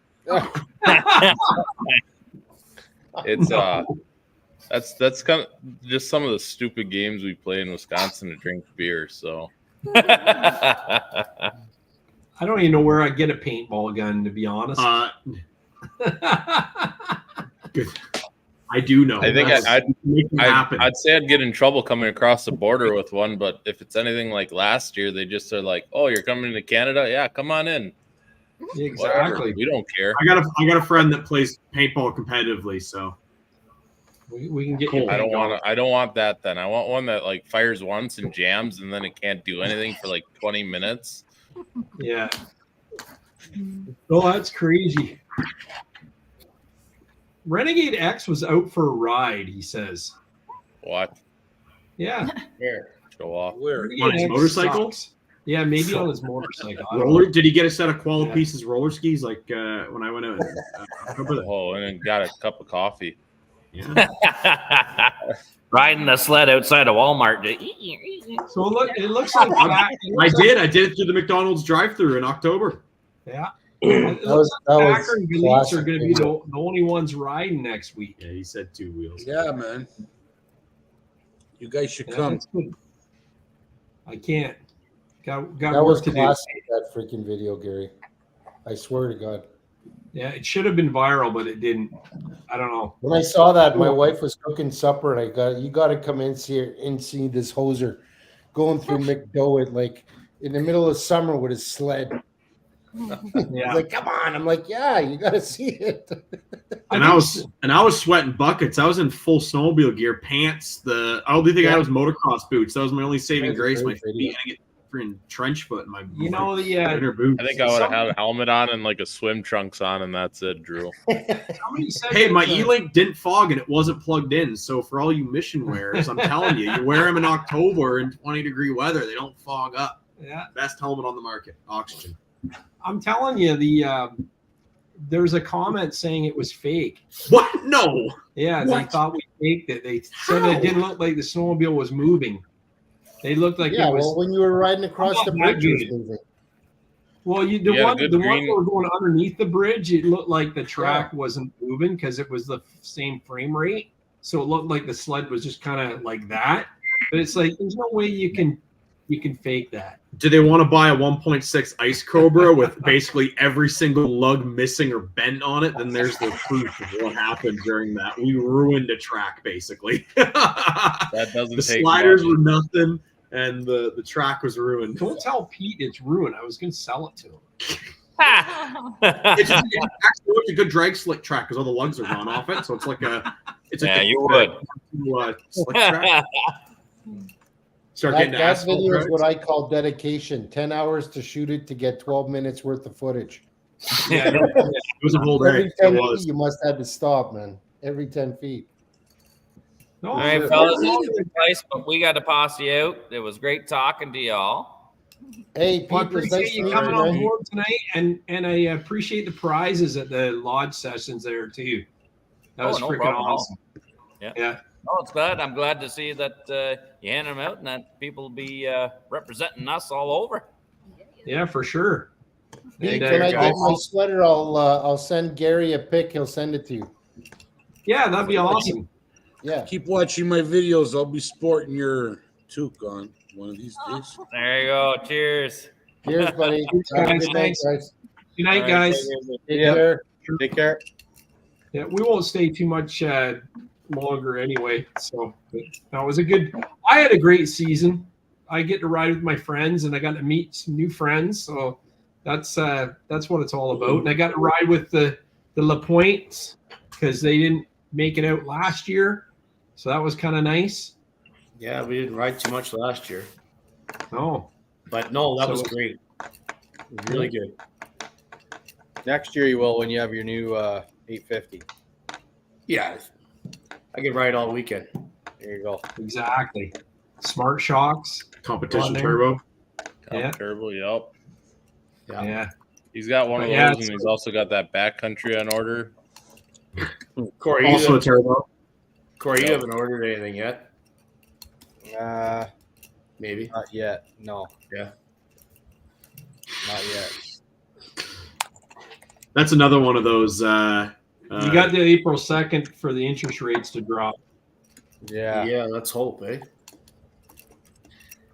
Or predicting that the interest rates will drop, hopefully, or something. Chris Watson asked, when will be the last show? I think this season ender, but I didn't say it as a season ender because if the chase for 108 comes through, then I'll do another show. I'm kind of at Levi's discretion here because he's away right now with the Polaris launch. But when he comes back, hopefully I can nail him down. But if not, I'll just wait till next fall. But yeah, so this might be it. Thanks, guys, and the Hot Babe for the great evening of fun and laughs. Yeah. So no, it's I appreciate everybody that's in the chat still. There's 39 guys in there right now, and Appreciate all you guys who are on the screen. You made it a great season. Every week with the Wisco guys sending in photos and Didn't miss one. What's that? I didn't miss one this year. I said that was my goal. I wasn't gonna miss one. Yeah, you were late a couple times, but yeah, you definitely hit all of them. That was awesome. You know? That one didn't come in. I can show you when I sent it. I definitely sent it. It may have been Monday morning, but I always remember to send it before 1 o'clock. So it's usually like I sent some in this week too, and I don't know where they went. But Jacob pretty much covered them all anyway. So yeah. I don't know. Like that thing, could be my email too. Who knows? But it's all sending good. too much. It might be flagging it as spam. Yeah, who knows? But no, I appreciate everybody, and like I said in the video, Galitz for being a big supporter, and he has his own YouTube thing going on, which is really cool, and it's growing like wildfire. And I think once he gets the CR500s fired up this summer, it'll even be better. And so Bobby O says thank you, Gary and Drew, and all the other guys are great too. Hope to cheers you with the beer one day at Snowmobile Sessions. Have a great summer. Yeah. Yep. You know what? I'm telling you, and it's no lie. I've had so many people say they want in on Lodge Sessions next year. If you want in, I'll start a waiting list now. So just make sure Greg Kelly joins Lodge Sessions, because he's like the life of the party. Oh, he definitely is the party. Definitely. And I mean, you guys all get first rights of refusal. Just for being my sidekicks here, and then you've got your staples like Greg Kelly, and we were having Ron Kesselou coming out this year. We had a bunch of guys that were new. Customs. Bam Customs, he'll come again. It's not as far as a drive. He doesn't have to worry. Did you hear what Bam Customs U-Haul bill was? Yeah, they went through heck. Is U-Haul bill Lepoinski? Oh, I don't know. $4,500. Come on. No lie. Wow. I thought you said 1,500, Gary. No, was it 1,500? I think it was 1,500 US. I think it was 15. I think it was 15 is what you told me, but yeah. Was it 15? Maybe that was the bill of his transmission. It was 50. Sorry, it was 1,500. Sorry, yeah, that's right. Yeah. Wow. Yeah, no, that doesn't count as rear end in his truck, and the 1,500 is not. Yeah, and the XP that his kid rolled either. And we know how expensive it was to be. There's a windshield too. Yeah. Yeah. Could you imagine driving that down that trail? Coming in. Oh yeah. Man, two-wheel drive pickup down that road. Holy cow! Jeez. Yeah. So it's pretty crazy. Yeah. You guys make me want to start my 500 up right now. Do it. Warm enough out Do it, there. Mike. Come on, Mike. Do it. Drew, you can show that video I sent you. Oh yeah, I suppose I could. There's probably a way just to hold this up. You could put it up on another browser and share screen. It's on Snapchat. I can't. I don't know how to do that the other way.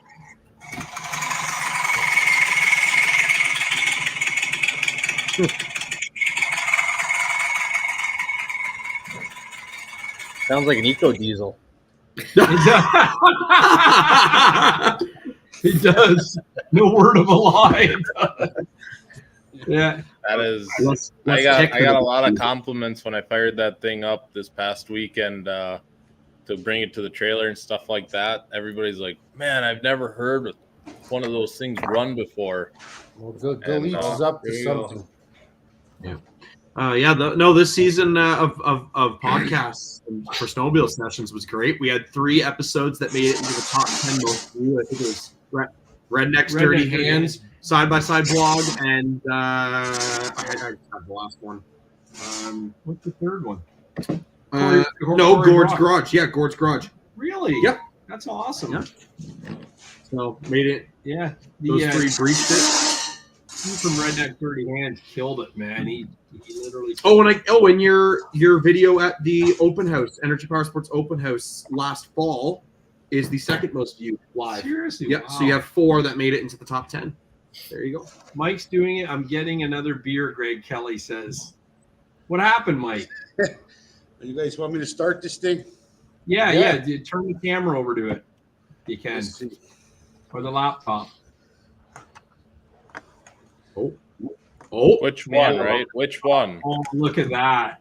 Jeez. No, that was him pulling it out. That's what that sound was. Okay. That thing's sick. Here. Now I got to start it. What year is this, Mike? Is it an 86? No, this is a 94. That's 94? way newer. Yeah, Oh, that's way newer. This is a 94. This one I restored it in May. This has video of us riding it like crazy on the trails. Yeah, it's a beautiful bike. I believe one of the last years of them. Is it a good starter or is it pretty finicky? This bike is a good everything. I built it. Hold on. Not rednecks, dirty hands. Oh. We should take these off. This is how you start a 500, guys. You fill up the carb. Oh. Wait for the fuel to come out.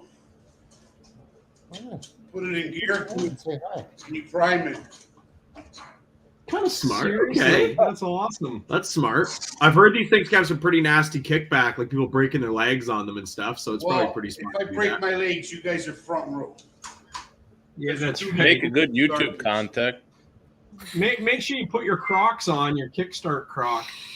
Yeah, I'm gonna put Your my lucky slippers boots. on. A shin pad. There you go.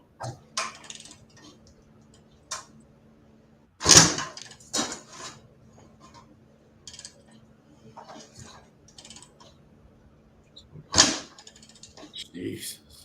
If he falls, it will be just like, better make sure we're recording this.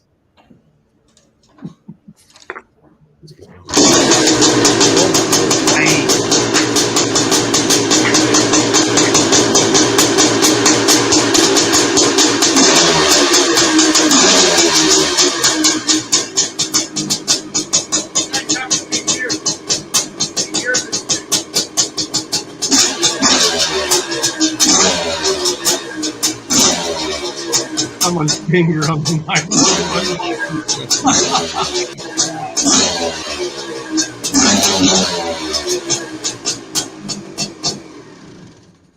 That is awesome. Oh, love Nice. those bikes. Nice. Sounds awesome, Mike. Yeah, that's great. Yeah. Yeah, for sure, because the microphone starts to cut out background noise. So, very cool. Now I gotta catch my breath. Yeah, look at the shop in the background too. Here, that's it. Now it looks like you're smoking the left-handers. Now I'm gonna get high. Don't need to smoke. Yeah. Yeah, that's right. That's the best kind of fumes right there, Mike. Oh, it smells awesome, guys. I'll tell you that much. I'm using Dominator. But yeah, this bike's been awesome. Always starts when it's been sitting for months, 3 kicks, or otherwise this is a 1-2 kick start. This bike, and you guys can see I started with my running shoes. I know that's pretty awesome. Say you can't start a 500 with my running shoes. Mike Elites can. So that's that means there's room for more compression, Mike. Oh, my foot is freaking killing me right now. The bottom of my foot. It looked like it, man. Killing me. This thing here, when I first restored it and I tried to start it, it gave me a hard time. I must have kicked it over 20 times. I swear to God, for like a month, the bottom of my foot was like bruised and messed up. And I ain't kidding. Throwing Spark says those black wheels look awesome. I agree. That whole bike looks amazing. Oh, beautiful. That does. Yeah. Do some good work over there, Mike. Yeah, you do a really nice job of restoring these things, man. I think it's Totally. I think it's awesome. Yeah. Yeah. Thanks, guys. I And appreciate you restored it to ride them, which is always awesome too. Pardon? Yeah.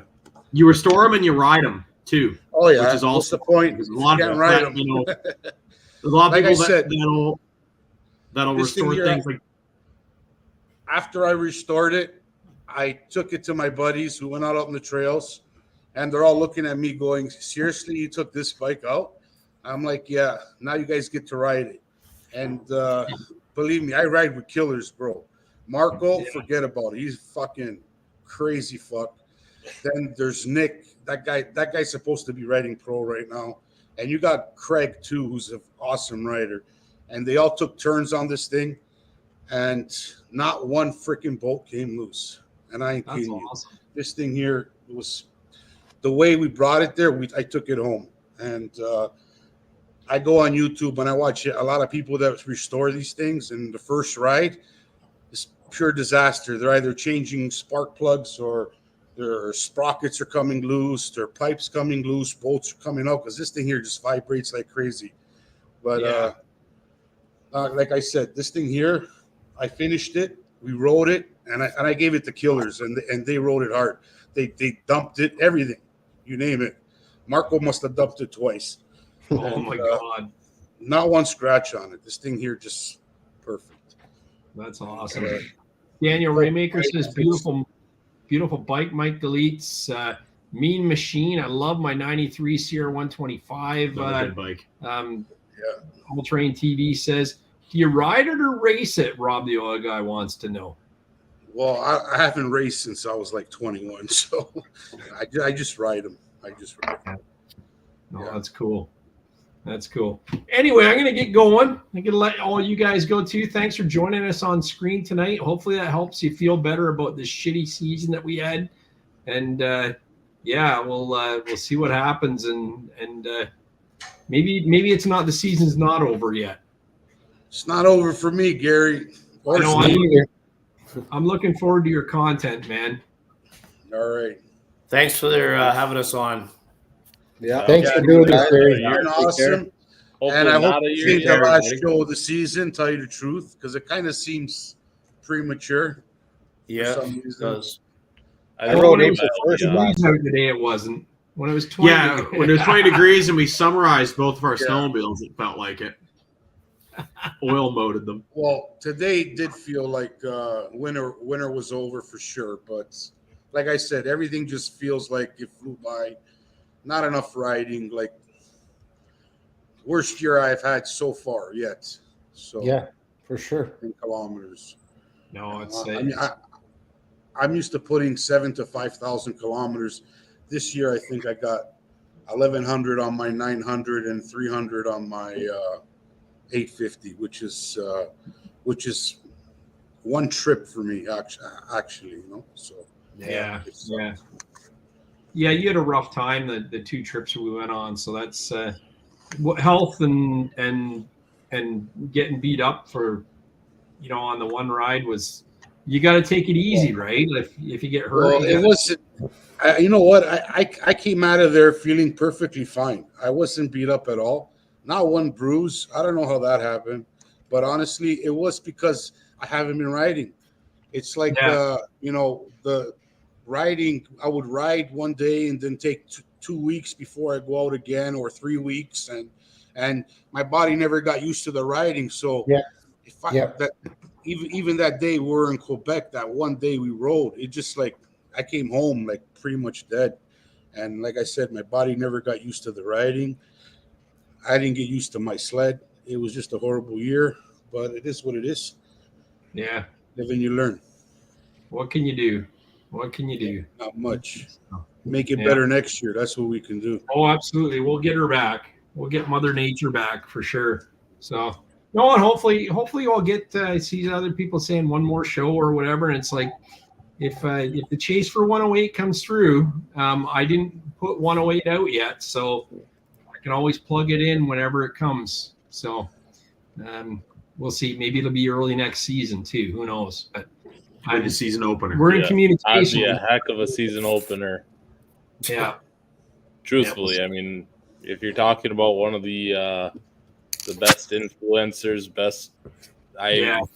there's a great Skidoo's got a lot of great ambassadors, and there's a lot of great ambassadors, period. But staples, I mean, like your people that you won't ever forget. He's definitely one of them. Yeah, for sure. 100%. Like everyone respects him. It doesn't matter what brand you are. That is and he doesn't care. I mean, when we met him out at Heydays, I had Skidoo stuff. Oh, I think I had a Skidoo hat on or something like that. But, you know, we talk about it. He doesn't care that you ride Skidoo or Polaris. Obviously, he's Polaris, very obvious. Yeah. But he doesn't care. He's out to have a great time, and he's riding with a company that stood behind him his whole racing career and everything else like that. So, you know, he'd be a heck of a guy to come on. So hopefully he can lock that down and get her in the books. Oh yeah, we've been communicating, so it's just a matter of timing is the only thing. Yep. So, but yeah, no, it's cool. But thanks, Energy Powersports, and thanks Fast Track Studs and Ultimax belts and everyone else along the way. It's been a great ride, and we'll be back season 5. I got a few in the hopper already that want to come on, so that's really good, and away we go. 7C was on the show throwing sparks, but I can definitely get him back on. He loves us and always have a good time with Blair Morgan at the trade show, so definitely we can get him back on. But yeah, so well, thanks a lot for your time tonight, guys. I know we're all got to work in the morning, and sounds good. Great job, Gary. Okay. Yeah, Gary. Yeah, take care. I hope to see you guys soon. Yeah, for sure. Take care, Mike. See you, boys. God bless you guys. Have a good summer. Yeah, you too. Cheers. Cheers.